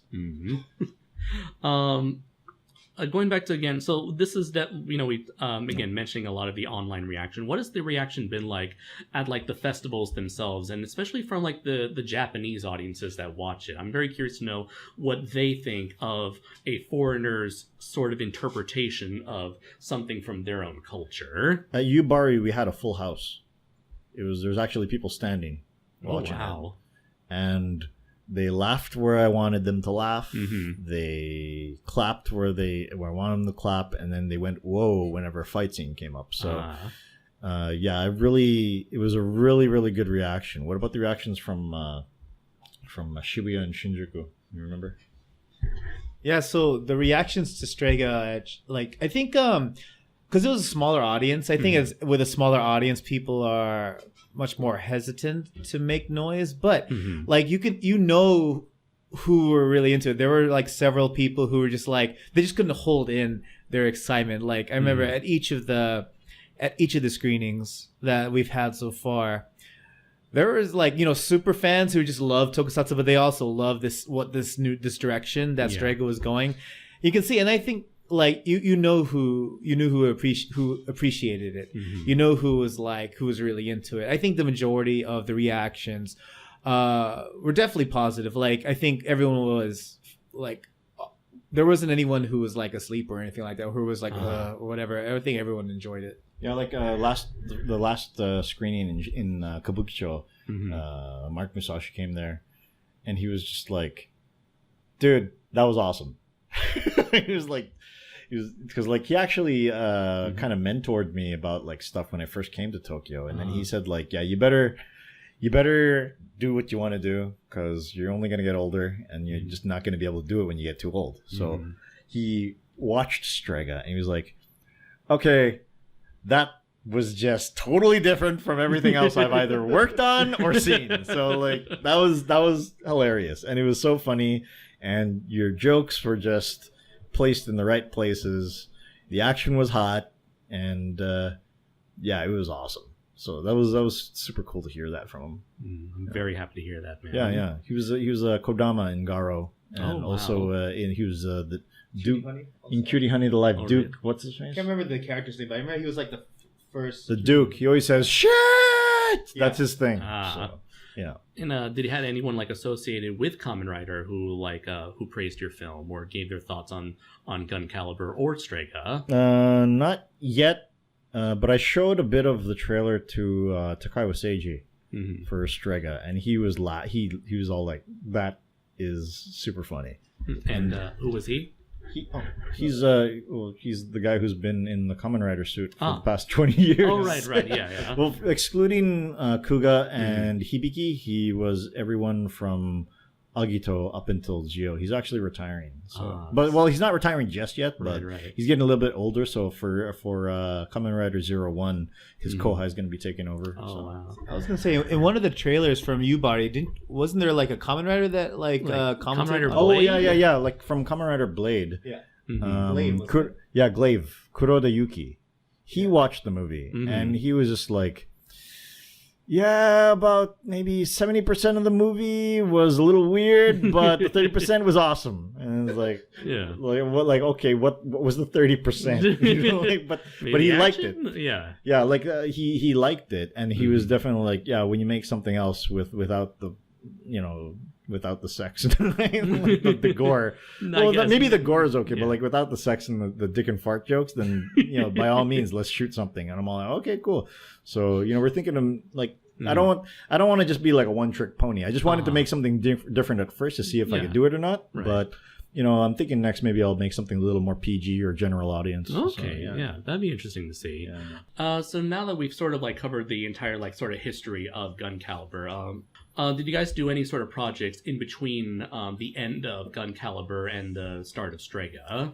We worked on Ray didn't work on it, but I worked on little mini web series for YouTube, Space Tokyo, and Toei. It was a collaboration between the two. It was called Ayakashi Samurai, and I just wanted to. It was during like this kind of thing that they were doing over at the YouTube space, where they have like a theme for a certain studio. So they revamped the studio to be like the Edo period of Japan. So it's all these like it's like an Edo and all that stuff. And so I had this idea for this wandering samurai that hunts down yokai or Ayakashi, and he has like this huge I don't know if you remember Nineholt Seeger from Samurai Showdown 2, but he has a big gauntlet, and he uses that gauntlet to beat the shit out of these monsters. And also he has like a very sexy sidekick who's a fox, literally. And that was him traveling around Japan, even though it's only one set. And fighting against these yokai. Cool. And you said this was like a actual collaboration with Toei? Toei and the YouTube space. So not directly with Toei, but through the YouTube space, collaborated with Toei. Yeah, you can say that. I collaborated with, even though they probably don't know who the hell I am. Like I say, I collaborated with Toei once. That's crazy, actually, once you think about it. Absolutely, yeah. And were there any other projects that you did in between the two major ones? Just porns. Okay. Well, we also did I don't think I was there for many of these other projects, but then there's always like some shorts that when I would shoot with different suits, kind of, how do you say, just showing. It's for content for the Garage Hero channel, but also you see a lot of these suits pop up in Strega. So it's kind of like I see it as world building in a way. Well, like I mainly shot those action shorts to show people what you're able to do, and it doesn't have to be called Kamen Rider or Super Sentai or Ultraman to be able to do this stuff. Right. Just find a park and get some people together, shoot a fight scene, and you keep on doing that time and time again. And then after those shorts, there's also another playlist which I made called Tokusatsu Film School that shows techniques of what we did, how to make a helmet. It's funny, we showed the techniques directly how Rainbow Zoke did it. Those guys did like Kamen Rider from the guy who worked for me, who does my suits, who did the Strega suit. His name Komatsu. He worked at the Rainbow Zoke from Faiz until Kabuto. So the techniques that we show on those videos are the techniques and how they're done over at Rainbow Zoke. Wow. And then a bunch of people say like, this is too difficult. Can you just not do it this way? Can you do it a more simpler way with it's more cheap and affordable? And then it's all like, so you want us to not do it the way that they do it on the show? And I bet there's probably there is, but like the cheaper you do it, the less durable it becomes for the fight scenes. So like a lot of people, they have like, you could use foam helmets and you can make them, but like they don't have the same aesthetic as they do with like fiberglass. So when somebody asks us if they do it that way, it's like, well, that's not the way that we do it though. So I mean, there's other people who do it. There's other people who actually make those helmets more cheaper. But yeah. I'm guessing these are the kind of people who make usually like cosplay, like Power Ranger cosplay type of material. It's usually people who just cosplay. They don't really like, shoot anything. And like, so if you want to cosplay, you can cosplay. But like, I mean, we want to actually try to make productions. Right. And that's the difference between like just Garage Hero and, all of like the other people who just want to shoot a Kamen Rider short film. So it's ours and we own it, and then we can distribute it however we want without having to worry about being hunted down by a corporation. Oh, right, yeah. So, yeah. It's also kind of ironic that there are people who would criticize Garage Heroes productions for looking cheap. Then again, they complain that, this stuff that you're doing is too expensive. Yeah. Yeah, weird, huh? Yeah, I know. That's fandom. That's the fandom. That's just the fandom. I mean, like, it's like, this looks cheap. Well, duh, it's indie. I mean, like, we pay for it with our own money. It's like, here's how you can do it. So here's how you can do it. Yeah, you can show us how it's done. Yeah. That's exactly what we want to do. That's exactly what we want to do, and then like, they don't do it. Like, it's just, we really wish these kids would just. They have so much more advantages than us, when we grow up. We had way more advantages than our parents, and these kids have way more advantages than us, which it makes no sense, Like we are living in an age where anybody with even a smartphone can make a movie. Oh yeah, totally. But they don't do it. Yeah, that's a very small percentage right there. And the reason why is because you really need to have the technical expertise. Plus the social skills to be able to gather the people and resources needed to make these productions. Also, I'm assuming like self-advertising, self-marketing is it's like role. If you're too shy and bashful, you're not going to be able to make the cut. It's just going to be like you sitting at home, and then your thing just ends up on your computer. I don't want to upload it because people are going to make fun of it. You can't act like that. You have to take the hits, and you have to upload it and get fried on the internet so that you know what you did wrong. Right. And also what you did right, because there's going to be two types of people: people who like it and people who hate it, and that's it. There's no other types of people. Right. So like when you make something and it's going to be bad, and it's your first time, of course it's going to be bad. It's like the classic idiom, if you can't take the heat, get out of the kitchen. Yeah, but we want people to stay in the kitchen. That's the thing. Yeah. We want them to stay in the kitchen. We want them to see how we cook stuff up and how we do it. But they have such high pride. And they think like, oh, well, you guys just fool yourselves. And we are, but we could show them why. And it's up to them if they want to actually learn or not. So. True. I guess like moving onwards, how did the production of Strega get started? And what also was the sort of the main reason why you decided to completely change even though it's the same character of Soma, what led to the decision to completely sort of like rebrand him from Gun Caliber to Strega? When I started Gun Caliber, I had two concepts. It was either Gun Caliber or Strega. This was in 2009 or 2008 or something like that. So it's like I took a look at the resources I had, and I didn't have... First, I wasn't trained so much in action at the time, and I didn't have the resources to make a superhero like Strega, which would utilize cards... kind of like much like with Ryuki, Decade, and Blade. So I didn't have those resources. I didn't have the sense design stuff. I didn't have any of them. So I decided to go with Gun Caliber, which was the more doable one for me. And it's just guns. I don't have to like do roundhouse kicks or anything like that. So I just guns. Then after that was made, everybody approached me and said, "You want to do this?" I could do this. I could do designs. I could do Zoke and all that. And I gathered resources, and when I figured out, now I have enough resources, especially after I made that commercial. I did a dynamite boat race commercial with Sumire. So I got a good chunk of money from that.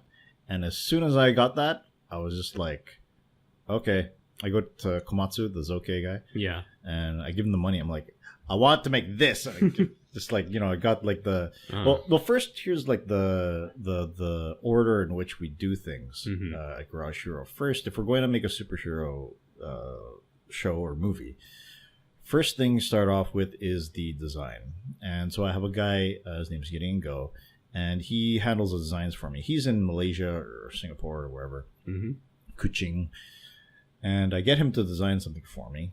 I commission him, and then he does a design for me. Does a design. I pass the design over to Komatsu. Komatsu takes a look at it and is like, okay, we'll have to fix this, this, and this because this is design.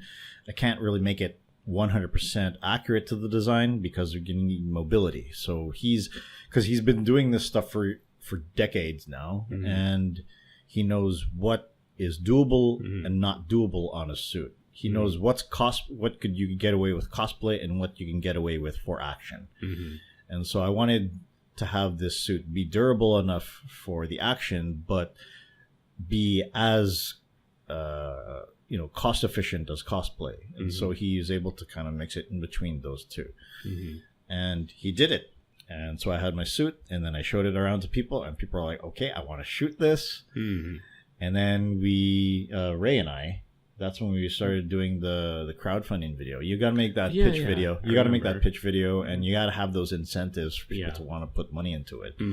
So, we already had gun caliber on our belt, and we already had all that other stuff, and so we had a little bit of reputation of like being able to shoot something and get it done. So we did that, and then that was, and that's just pre-production. Right. Yeah. I remember you had the Indiegogo crowdfunding campaign, and you made half of your goal. Yeah. So did your production plans change when you made half of your goal? No. Okay. Because I was still using, like, people think that like the crowdfunding money paid for the whole movie. No, it paid for a fragment of it, and then like I was already using my own money to shoot the movie. Right. So, I mean, when you're making tokusatsu, it helps to have a job. Yeah. Oh yeah. Yeah, I think that's that's another thing. Like these kids funding anything, any sort of creative venture, you're not going to make your money back. Yeah, like these kids, they're all like, "Oh well, you can't make it without our money." That's true, but I could make it with my money. So like, I mean, like you just if you kids out there are having trouble making tokusatsu, maybe you should try getting a fucking job first, and then pay for your equipment and everything else. And then from all that money, you save up and you're able to like pay for other resources. Even if you can't pay your actors and crew, you can pay for their food. Oh yeah, catering. Because like energy, you use energy for everything, whether it be a movie or working or even just like going to the movies or talking with somebody. Yeah. It uses up energy, and so you need to replenish that energy somehow. And the way you do that is by eating. Right. You definitely, you're gonna get a better performance if your actors are not on an empty stomach. And your crew as well. Yeah, crew. Yes. So you just gotta feed them. Try at least doing that. And so when making Strega, did you find yourselves having like a much easier time, or a more difficult, or just overall a different time because now you're working with with more or better resources? Yeah, like it was way more smoother.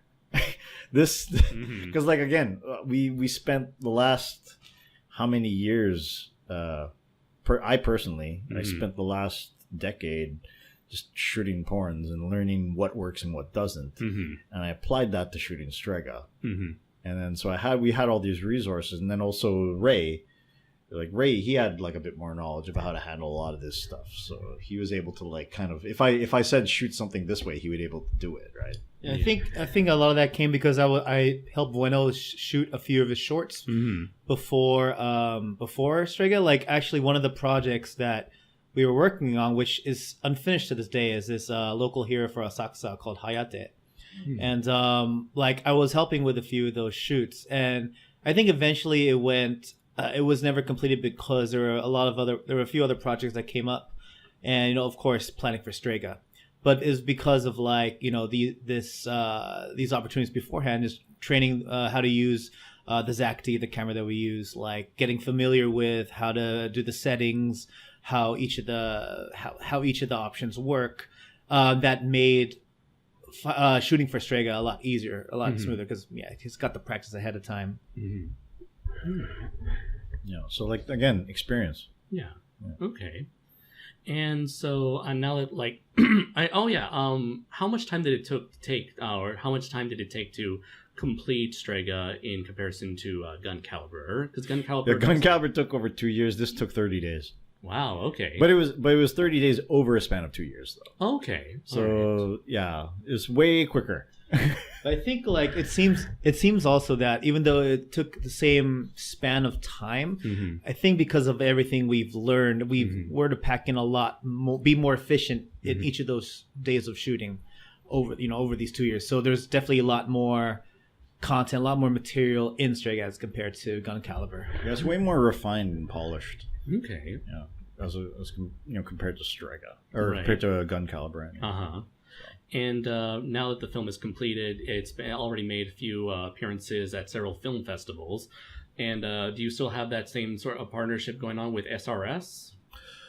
Not too sure yet. I'm thinking about it, but I'm just thinking about it. Okay, then. So, and so like in terms like the I can't say anything just yet. All right. Can't say anything just yet. Just curious about I don't want to count my chickens before they hatch. Smart. Yeah. And so when it comes to marketing and getting people to know what Strega, that's getting people to know that Strega is a thing. What have you guys done to spread awareness? Spread awareness. You make it sound like it's AIDS. Get people interested. There's like one. I think what you want to say is what you've been doing to promote it. Yes, that's a much better way. There's like what is it? There's like these kids over at one convention over in I think it was at Anime Expo or something. We're spreading Kamen Rider awareness. It's like a gay pride parade or something like that. That's so cringe. Oh It's Kamen Rider awareness. Oh boy, you make it sound like a sickness. So, but to promote the movie, going in public in the costume helps. Like just walking around in the costume. Yeah, people are all like, "What the hell is that?" And then they walk up to you and they ask you, "What is this? Is this Kamen Rider?" And I say, "Yeah." And like you may think this might happen just like walking around the suit. This happens to us when we're shooting because we don't exactly shoot like the official way it's supposed to be done on paper. Right. It's all guerrilla style, meaning that we find a place that's not crowded, and we go for it. Right. And we have a lot of stories along the way as far as different types of encounters, but lots of grumpy old men. That's for sure. Yeah. What are these clowns in their spandex doing? What are these kids? Don't you see? I'm trying to enjoy my quality time all by my lonesome self. What are these kids doing in my park? What are you doing in my park? These kids. What are you doing in my park? You made me fall again. Made the mic fall. But like during a lot of these shoots, a lot of families would come up to Bueno just like because they're seeing a superhero being shot. Yeah, they don't know what it is because they only know Kamen Rider or Super Sentai. They're like, what is this? And they're like, oh, it's Strega, right? And I just say Kamen Rider. Sure. Flash the business card. Yeah. No, we don't have a business card. No, we just say no business card. Kamen Rider Strega. But then there are a lot of photo ops. So there have like the kids always want to take. Well, I don't know if they always. The parents are like, hey, let's take a photo. I can only imagine. I can photo. I can only imagine like the horror look of horror when they realize what this thing is attached to. It's like, oh god, my kid was with that guy. And we let the parents know sometimes like that. This is actually like rated R, and then they're all like, oh. So but some of them, like the parents are all like, well, this is still cool nonetheless because it's something different. This is something really. It's like I never thought I would see like a shoot like this where I usually walk. It's nice. It's cool. It's interesting. So, yeah. It really. There's that, and there's also going to events. Like we try to find like events all around Tokyo, like conventions. Yeah, like we just finished over at Comic-Con. Okay. And we promoted the movie there, just walking around meeting people. It's like with Will Smith said it best, when you're promoting a movie, you're not promoting the movie per se. It's more like you're running for an election.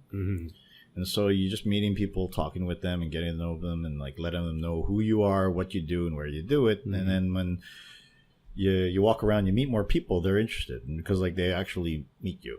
And so it beats like, you know, promoting something on the internet, and then like, you know, a lot of people, they don't even know who the hell you are. They're not going to give you the time of day. But when you meet people in person, there's way more charisma there. So yeah. And do you guys ever thought about coming to America to promote Strega? We have. I went to HentaiCon, and the people there loved it. Oh, wow. Okay. I actually showed them a preview there. It was a world premiere of a preview of Strega, and they just absolutely they laughed so much.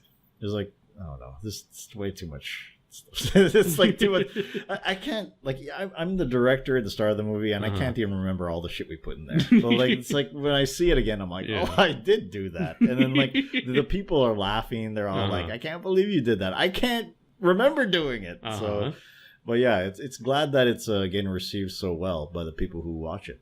Oh, I'm very glad. That's very great to hear. And you ever thought about going to like other cons? Like I think like recently there's like Japan World Heroes in Los Angeles, or we were invited to that, but we didn't. In the end, we didn't go to it because like they want us to pay for our plane tickets, and I'm all like, I'm not going to do that. That's a big obstacle. Did they pay for the ticket for HentaiCon? Yeah. Oh, HentaiCon took care of us. That's why I like working with them, because like, and the people who run Richie Akid and also Anthony Ork or something like that. Anthony and you know, they always made sure that I was taken care of, and that like, you know, they prepared a liaison for me and everything. So like, if I needed something, it was always there, and if I needed to like, you know, switch around to a different room and stuff like that, it was always done, and it was great. They really took care of me, and if I was invited out again, I'd definitely go. Very nice. And what about any news from Power Morphicon? Are you guys familiar with that? Well, that's the same guy who does Japan World Heroes. Oh, okay. It's the same guy. But like, maybe I might, if we get invited to that and they actually pay for like plane ticket, then yeah, we'll totally go to that, because there's more of a crowd over there. It just like Japan World Heroes, Power Morphicon is like it's a really established event, so it just makes sense to go there because there's going to be more traffic. But like, if you go to Japan World Heroes, it's like what, 200 people, and like what's that? How's that going to be like promotion for anybody? It's not going to be enough. But if we went there and for Japan World Heroes, and then but had other agendas like being able to shoot something out in LA, I definitely want to do that. Oh, yeah. But the resources have to be there, because I'm actually trying to get more people out in LA to help out with Garage Hero as well. Try to build up a team over there. Yeah, American branch. An American branch, and so like I have a few people out there who are willing to help out. And so it's just a matter of time and timing of when to actually do it. Okay. Yeah. I was also going to bring up a G-Fest, which is more of like that Godzilla, Gamera, Ultraman sort of convention. There's still a lot of fans there who are also fans of the likes of Power Rangers, Sentai, Kamen Rider.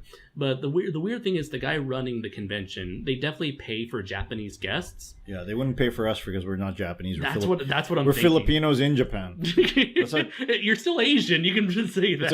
It's a gray area. It's like, that's what I'm thinking. Yeah, I'm thinking like J.D. Lee's, him being like super biased, like only taking like Japanese actors, directors, and stuff. Yeah, it's not people who actually can make stuff on a low budget, and you actually utilize the limited resources they have to create something. We don't want anybody like that. Also, like, for whatever reason, the guy behind G-Fest is like really conscious of having a family-friendly enviment. Well, like, fuck that then. Yeah, it's like, oh no. As soon as he sees Strega, it's like, oh no. Yeah.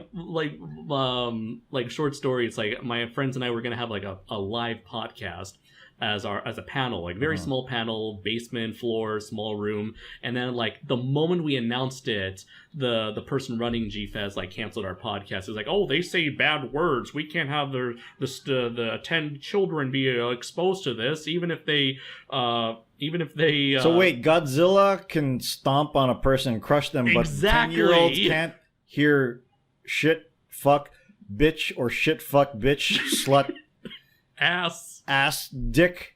They can't cock. No, apparently no. That is the true harmful. This is a PG-13 podcast, by the way. It's a family show. Yes, a family program. Yes, for Adult Swim. Exactly. You should probably. I think like Strega would be perfect just to air on Adult Swim. Yeah. I think so too, yeah. I think we should probably try to do that. Try to like just cut up the movie in 10-minute episodes, and then try to like totally. see if Adult Swim would go for it. It totally worked for Gun Caliber as well. Gun Caliber was on Adult Swim. Oh no! I mean like in the the short doing web that series format. Yeah, the web format. Yeah, Web that's format, what like I want to try and do. I want to try to like shoot a movie and then cut it up and then put it up there. I don't know if I'm going to do it with Strega this time around, but if I do it with Strega, then it's going to be bludgeoned with like commercials for the DVD and Blu-ray and all that stuff, so people could be all like, "Yeah, I think I need to buy the home video Blu-ray," because it's going to have it like 3 commercials of that in a row. Buy our stuff to brainwash these kids into like getting their parents' credit cards and buy the VHS of Strega. Oh, you think if we upload it online, it would be YouTube? Because doesn't YouTube have like stricter? Nah, it'd be violence? Pornhub. Like, yeah, I was upload it to That's the best Pornhub. part. They have, I mean, like- I've seen the 6 minutes. Yeah. you see, like auto, like what is it? Censors for like violence, like going on like gaming YouTube site. It's like any footage of like Mortal Kombat gets like censored or whatever by YouTube. No, it doesn't get censored. You have like an They 18... color the blood or something? No, it's like an 18 plus filter. That's what it is. Okay. You have like an 18 plus filter and you can't get monetized. You get demonetized. I call it demonize. They demonize the video so you can't get money. Okay. Yeah, So like the weird the YouTube censoring thing, that's like super weird because apparently they can detect when you say like curse words or they like but that's only if you want to try and make money. I don't care about money because I have a job, unlike these people who do YouTube who don't have jobs. So I can basically do all of like the ultra violence and the swearing and all that nudity stuff, and all that. Well, I don't make those videos public. I make them unlisted. So if you have to be a true fan of the channel and subscribed and to be able to see some of our content, that's more risque. So like there's ways and you can do it on YouTube, and like a lot of people, they don't really get it. Like, why don't you make it public? Well, there's reasons why I don't want to do that. It's like, but even if we got booted off of YouTube, we'd still sell the DVDs and like all that stuff off of website, and we'd have Twitter and we could still advertise. So. Right. And as you mentioned, it's all about like, it's also like the events and meeting people in person as opposed to trying to reach out across the web. Yeah, totally. It's just like because like I think people they try to overuse SNS and they think that it's like the only thing that you could do these days because it's so big. But when it comes down to just good old like interaction with people and things, like physically, those are far more like better experiences that leave an impact. And so again, it's like running for an electoral campaign. You just got to go out there, meet people, and shake their hands, and like tell them what you're up to, and like what your aim is for doing this movie and stuff like that. And it's not necessarily about promoting the movie. You're a person promoting something. Yeah, you're promoting like your brand. And stuff, Absolutely makes perfect sense. The last 2 questions I have are more about Tokusatsu in general. The first one I want to ask was, from my own personal experiences, anytime I would mention to a Japanese person, usually my students, that I am a fan of Tokusatsu, it's something I grew up with, something that fuels my passion, and they're usually like super shocked and surprised because they can't fathom the idea that a foreigner would like something, because usually they have this idea that most foreigners, the only thing they watch from Japan is just anime, manga, and that's it. But they can't fathom the idea that like someone outside Japan likes Tokusatsu specifically. So I wonder if either of you had any sort of experiences like that as fellow foreigners who deeply love Tokusatsu media. Like it just experiences with like locals and had the reaction to our liking our loving Tokusatsu, right? Yes. So like when I first came, as a the token foreigner in a countryside town, you get asked, why did you come to Japan? That's always a question we're gonna get. Yeah. And so they expect answers like, oh, I like anime, or I like Arashi, or something like, whatever J-pop idol bands are popular at the time. Like for me, I mean, I say I like anime, but I haven't seen so much recently, but I really like Kamen Rider. And then so the community I was a part of at the time, they're, you know, it's small-minded countryside folks. You know, they're the nicest people in the world, but they also dismiss tokusatsu in general as being a kids genre. Exactly, yeah. And then I thought, you know, for my first year living in Japan, I was like, okay, I guess I won't have any people to like talk about other than my kid students, whatever. You know, we'll talk about Kamen Rider together. You know, I had a jailbroken iPhone that had the decayed, like, the decayed, was it the power up? What's it called? The K-Touch. Yeah, the K-Touch. My jailbroken iPhone 3G had a K-Touch app. I got that actually. Where you can slide, it goes Kuga, you know, that thing, right?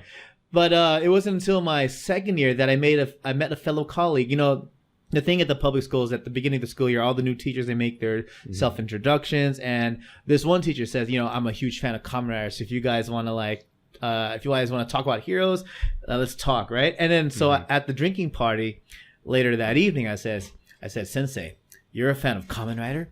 Me too. You know, and then we just kind of talked up shop. He was much, I think this was my first time talking Kamen Rider to a person who was more otaku than I could ever be at that point in time. Like he was a person who introduced me to the name Takaiwa Seiji, for example, right?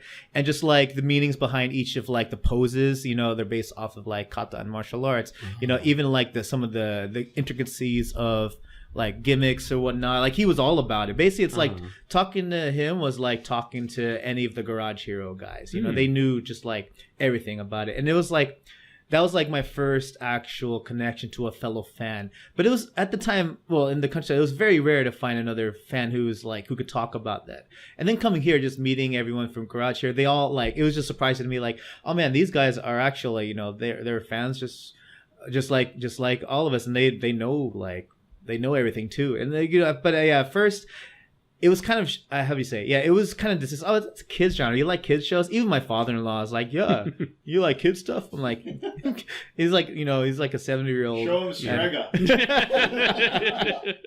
So that's just the general consensus that it's a kids show, because that's, I mean, like we've been discussing, it's like Kamen Rider and Super Sentai are pretty much like what the majority of the fandom knows, right? And so that goes with the general public here as well. Like even Garo, that's like a midnight drama that only shows like what time? I don't know. I don't never catch it on broadcast. They only know about Garo through the pachinko games. They don't really know about Garo from like the actual show. Yeah. Sometimes they'll watch the show, but it's mainly just through the pachinko games that they know through that. Right. And then if the pachinko game sales are failing, they'll make a new drama a new TV show to promote it. No, it's always Redline. Yeah, it's like it's like this.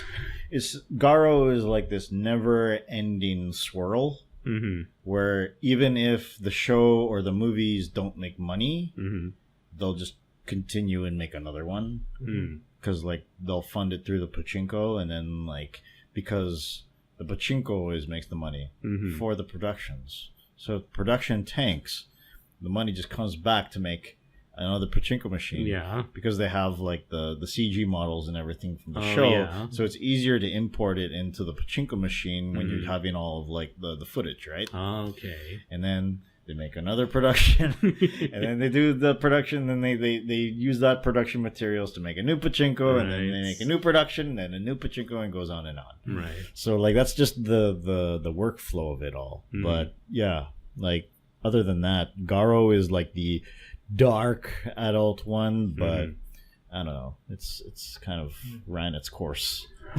But what was your experience with people when you said like, I'm a Tokusatsu fan? Oh, they think otaku.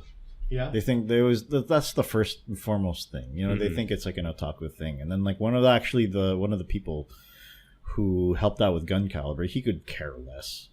He was there, he lent us the place to do it, and then he saw us shooting it, and he saw me transform for the first time, and he was all like, whoa, you guys are like serious about this. And so I think it's not until they see like us being organized and, you know, focused. I wouldn't say serious. It's not like we're too serious when we shoot these things, but more like we're focused and organized and doing this stuff, that it's not until they see that they truly get it. You know, that they truly understand, like, okay, these guys are like in this to actually start it and get it done. And that's usually how we work, we start it up and then until the end we get it done and just keep on doing it. And that's the key, so when people see, well, first of all, when like I used to say like, oh, I like tokusatsu, but now I just say like I direct tokusatsu because I do. I produce tokusatsu, and then they're all like they take it a little more seriously because, and then the best thing is I have the trailers to show them. And then whenever they see it, they're all like, this is really impressive. Like, when are you shooting next? And that's how I gain more resources. Yeah. Because I have something that's worth showing. Especially now with Strega. It started with Gun Caliber. That was good too. Yeah. But this time around, they take a look at it and then they say, this looks like something you would see on Sunday morning, but at night. Yeah, exactly. Like, I'm talking Sunday morning at like 1 a.m. So, yeah, that's what is really cool. And people like, they look at you like, okay, this person is like a filmmaker. This person is actually a production. Yeah, this guy knows his shit. Yeah, it's not just, oh, this person likes tokusatsu. This person lives, breathes, eats, and shits tokusatsu. Yeah, and. So when I was younger, people thought I was like more of an otaku. But now when I say like, oh, I actually produce tokusatsu and stuff like that, just indie tokusatsu, and then I show them, then they're all like, okay, this guy means business. So, absolutely. And my last question is about the current state of the tokusatsu media. In that, like you mentioned before, like it's mainly the same 3 shows over and over again. Recently, I've heard there's been like a decline in viewership with Super Sentai. Some rumors going around that Ryu Soldier might be the very last one. Yeah, if it doesn't sell, it's going to be the last one. Right. And so, of course, they're doing Dinosaurs for a 4th time. We got Ultraman, the Ultraman series. They're still going on, but they're like significantly shorter than they were before. We have Kamen Rider 01 coming out soon, maybe seemingly the start of the Reiwa era of Kamen Rider. Where do you guys think the whole sort of tokusatsu, because I remember you mentioned it's not so much a genre, more of a style. Where do you think like the tokusatsu style or media, where do you think it's going from at this point going forward? You want to ask me? I don't have a strong opinion on that right now. Put it out there anyway, because I'm going to be embarrassed if you say something better than me. Well, as far as like how I feel like, or what direction it's going to go into. Yeah. Well, to be honest, I don't know, because I feel like right now Tokusatsu is just, if we're talking about the basic 3. Yeah, like the big mainstream. Yeah, ones, the Kamen Riders, the Sentais. Is Garo still airing? They're still making Garo series? Have a movie. Huh. They're still making Ultras, but like lower. Get this, the newest Garo movie is rated G. The what? What? You didn't know? That's like making Kamen Rider Strega. What's going on? They sold out.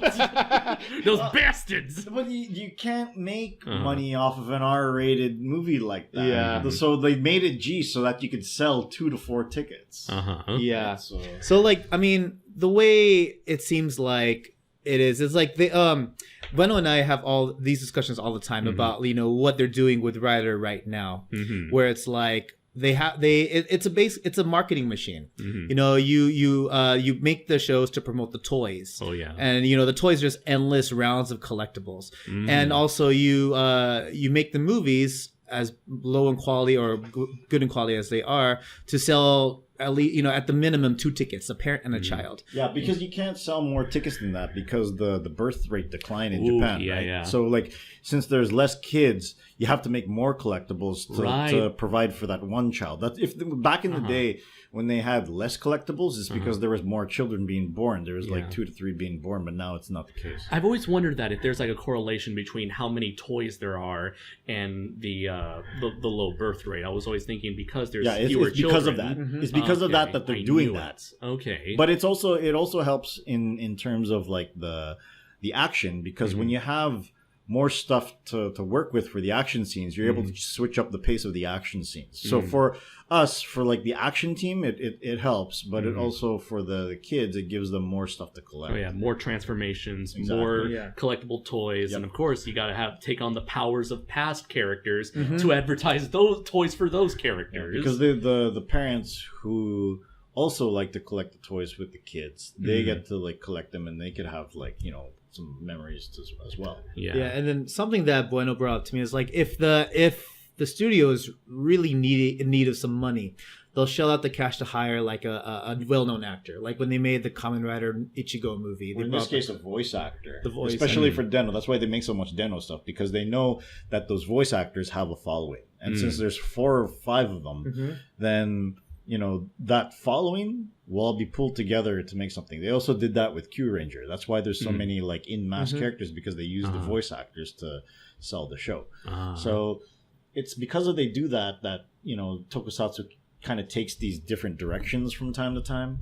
But I don't know if it's a direction I want it to take. But it's just how they market their stuff, Yeah, and like when it comes to gimmicks, I mean, I think that needs to die. Just like the pure gimmick, because it's like I like them. You like them? I don't know. Like I feel like they keep retreading familiar grounds. Well, maybe that's just with Sentai, because they brought back dinosaurs again. But they at least they try to mix it up by mixing it up with another element, like it's like what dinosaurs and knights. Yeah, knights. So yeah, they did like Minecraft and animals. Oh, like, yeah. a couple years ago. It's like, I mean, it's interesting, but I feel like everything seems to be based off of a gimmick recently. It's like, I mean, even towards the beginning of when they came back with Kuga, like Kuga and Agito, like they didn't have as many gimmicks per se. They had good stories.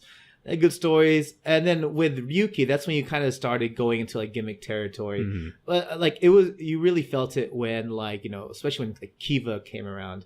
Like you get like the Hollywood monsters. Then especially after that, like it just went all out gimmick. Like even the past 10 writers are all like some weird gimmick. I mean, I like some of them, but like I liked Gaim, I liked Exade. I know Bueno hates Exade. Like I more like X8. But I feel like I don't know how many more. I mean, that's why I'm kind of interested in 01, because it doesn't even. I mean, it doesn't really look like there's a gimmick. Yeah. It just looks like a straight up basic Kamen Rider. Yeah, which I think is appropriate because it's the new. Looks like Kamen Rider. Yeah, like Sorry. I think I don't know. I've seen some photos. I think it's at Narita Airport where they have all the first generation riders lined up next to each other. You had the Kamen Rider number 1. You had Kuga, like, and you had 01.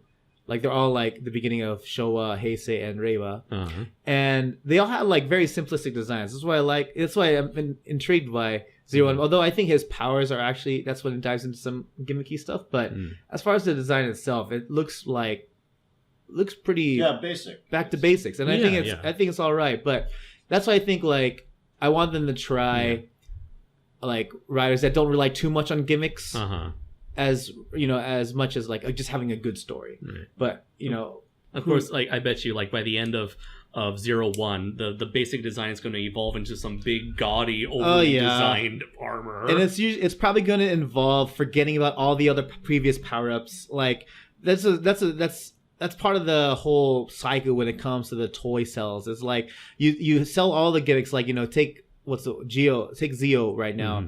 You get the Kamen Rider armor gimmicks. And then you go with that until now it's the final form. And it's like, okay, let's forget about what made the armors cool. They just put like a small emblem of every rider on the full like suit.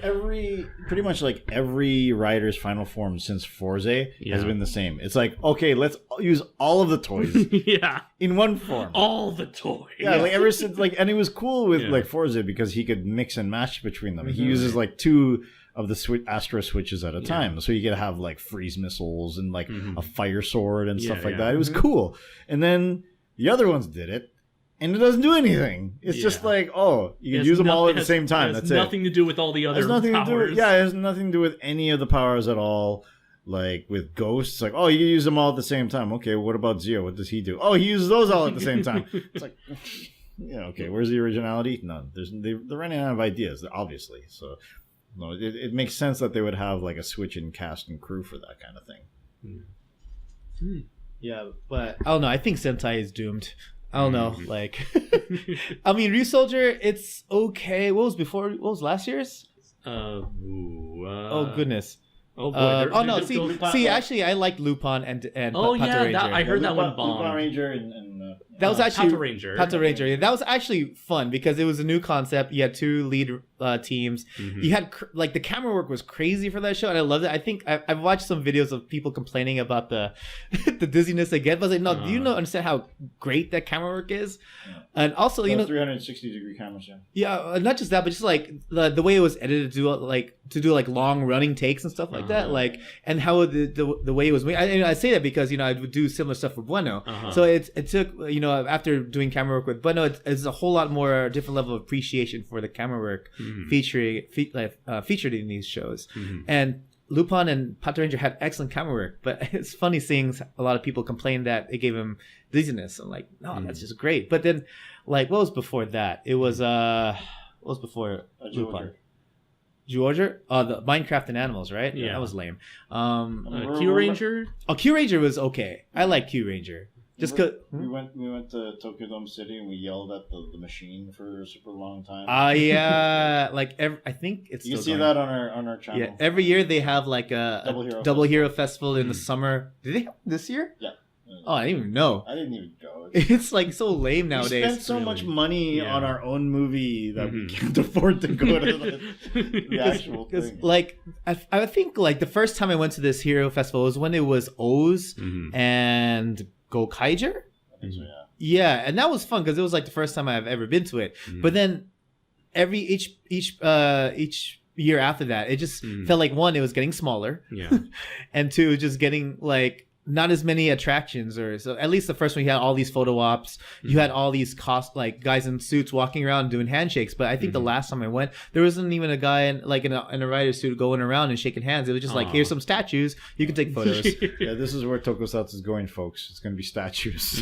Yeah, it's like it's just statues of like the previous remember heroes. These guys, right? Yeah, it's like, and like I remember the first year there was like you could be in one of these shows, like you had the Shinkenger, like what do you call it, the main rooms. You can sit down on top of the futon like you were Shinken Red. You can what was another one? You can be on top of Oz's bike, and take a photo. Cool. You didn't really have so many those kinds of same photo ops in recent years. I don't know. Now it's just like there's just less motivation to go, and that's why I think like as a whole, I don't know. Yeah, I think it's just on its way out. And you said you had nothing much to say. I guess. Yeah. Where I think Tokusatsu is going to be going is like it's going to be more digital. I think that like the method of Zoke is going to be extinct because nobody's willing to preserve it because they're trying to go more into 3D printing.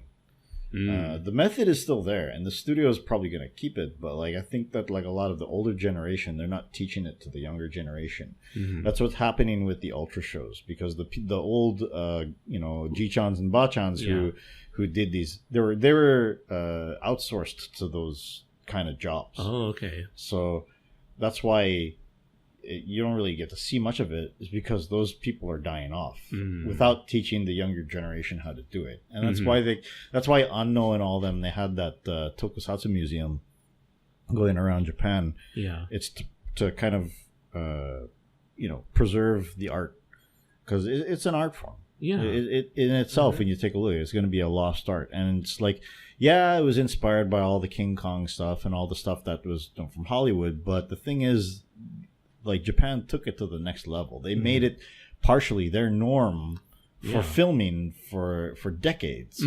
And when people take a look at this stuff, I mean, like the recent Blade Runner movie, they have miniatures, and you can't tell that they're miniatures. They're more like bigatures because, like, you can see one building and it's as big as like half of this room, right, that we're in. But like the way that they shoot it is the exact same way they would shoot something in like Super Sentai or Kamen Rider, except it's just lit differently, and so those methods and techniques in Tokusatsu, which make the genre of Tokusatsu or the technique of shooting Tokusatsu what it is, I think it's going to slowly fade out, but hopefully there's people who want to actually preserve zoke and miniatures and how all this stuff is done, so that it's not necessarily all gone digital and to the way of just 3D printing something. We just find something on the internet and 3D print it. There's like, because if you want to have like, oh, I want to make this original building, yeah, you could model it, but like the craftsmanship, the charm of the craftsmanship won't be there.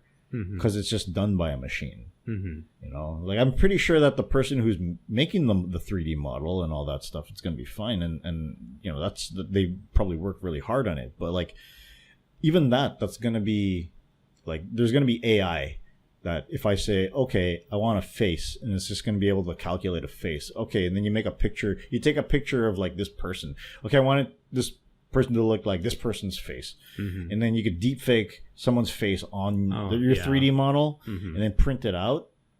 Then what's the point of doing a clay sculpt, you know, after that, you know?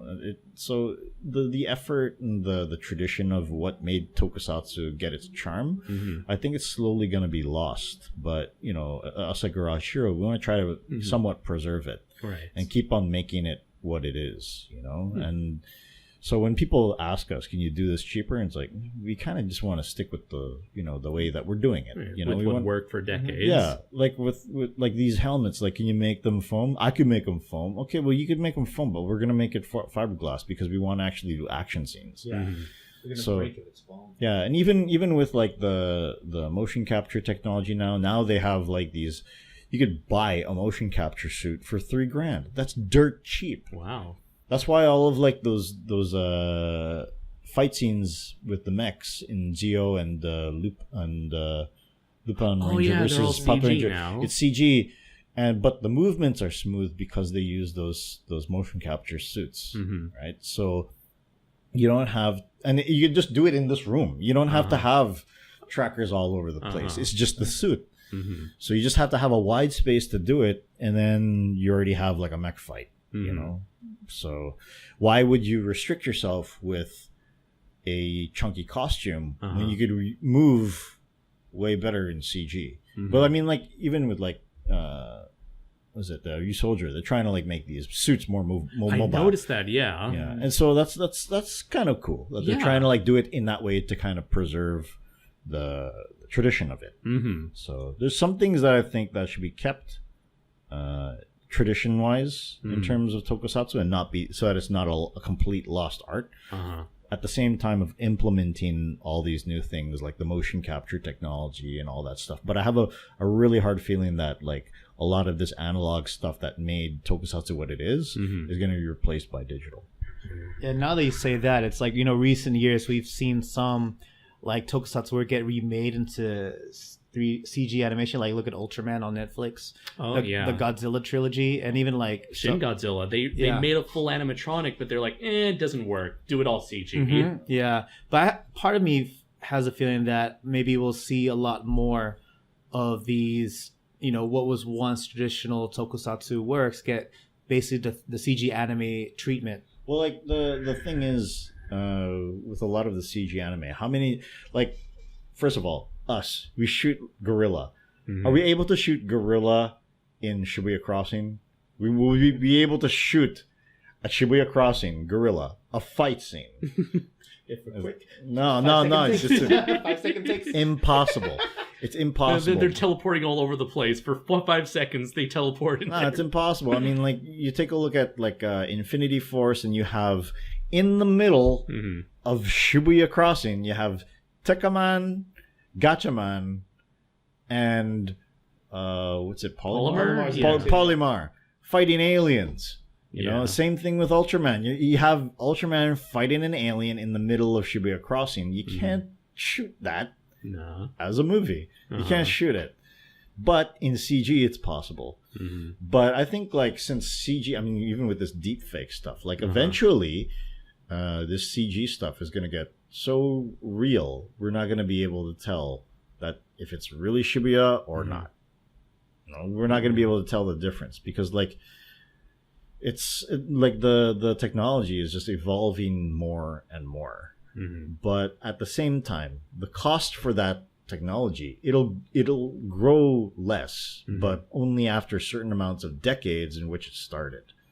I mean, like when you first came out with like the PlayStation 3, how much was it? It was like $600. $600. Now you could buy it over at Hard Off for like 8,000 yen, like $80.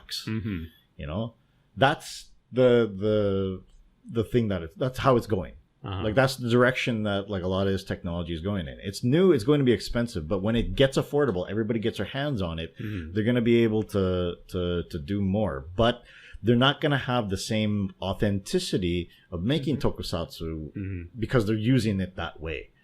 They're going to be able to do it, but hopefully they'll have like, you know, a desire to see, okay, how was this done without this stuff? And you know, when they realize that, they're going to have more of an appreciation for the roots of what tokusatsu is. Yeah, and that is why I feel very glad that, you know, people like you and the rest of the Garage Hero team exist to preserve the art of tokusatsu in one way, some shape or form.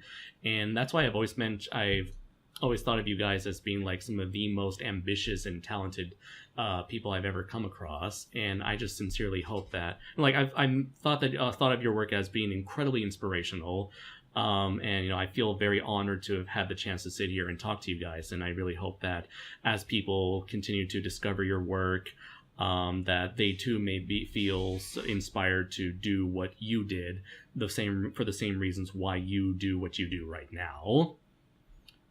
So thank you very much, both of you guys, for getting the chance to, you know, sit here and chat for the last 2 or so hours. Yeah, thanks for having us. So I want to know, is there anything else that you guys like to share before we start wrapping things up, and you guys can promote all of your sites and whatnot for people to find your work? For sure. I have my own YouTube channel, Eiga Man Ray. Eiga means movie in Japanese. No. Oh, I don't know. I've heard some people pronounce it as Eiga Man. Like, you know, I don't know. I mean, it was kind of a risky decision making a Japanese name for a channel. But anyways, Eiga Man Ray, I'm sorry, oh my god, EIGA Man. I think he's been working with kanji too long, folks. Yeah. And the same name, you can find me on all the major social network channels, Instagram, Facebook, Twitter, and of course YouTube.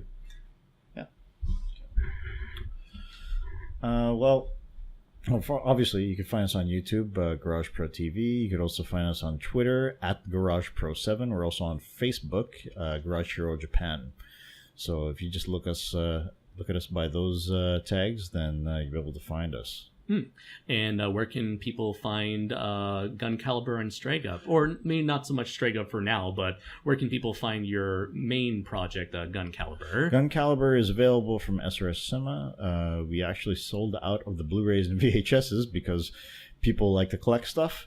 So you can still buy the DVDs. The DVDs are only $10, $9, and they're on sale right now. You can get your copy off of srscinemastore.com. And if any of you guys are in Tokyo anytime leading up until the end of the year, we do have planned screenings of Strega at least once a month leading up to December. Who knows? We might even have more screenings if opportunities are there to have it once the new year starts. So yeah, make sure to check out our YouTube channel, check out our social media networks pages for more information on new screenings. So. Oh yeah, we also have our own website. So it's garagehero.wixsite.com/Japan. That also, right at the beginning of the site, there's showtimes and screens for when Strega is showing. So hopefully, if you know of any places that somebody might be able to screen it at, then by all means let us know, and then we'll send you a screener. So, any last words you want to give to any aspiring filmmakers out there? Well, as you know, if you guys have listened to the whole thing, one thing that I'm going to say right now that we've been saying all throughout this recording is that, you know, if you have an idea, just go for it, just do it. You know, take whatever resources you have, or you don't have. If you want to make a hero production with just a bike helmet and a bike jacket, start from there. You know, get your feet wet. Don't worry about how it's going to look, because it's all about the experience. It's all about just finding out what works and also what you need from that point. and having something to show so that way you can build your network and get bigger, basically. I always kind of just regurgitate what my wushu coach said, but it's true. We only live one life, and if you want to live this life and just not do what you want to do, that's completely up to you. However, that day will come when you just croak and you don't live anymore. It's going to be your last breath, and you will live knowing that you did not accomplish what you want to in life. So the next day will be the first day for the rest of your life, and you better use that time until the last day of your life to do what you want. And until that time, I'm just making tokusatsu however I want to make it, regardless of the percussions that it may take. If it offends people and all that stuff, it's just a movie, It's just a movie at the end of the day. Yeah, it hurts. It's like, you hurt our feelings. Well, they aren't my feelings. But just do what you want to do. And even with this political climate, just remember, in the end, we're all dust. We're all going to end up like dust. There's going to be that day where somebody snaps their finger and we just fade away. And then you have to die knowing that you spent time wasting your energy, your life energy, on someone who judged you by the wrong gender.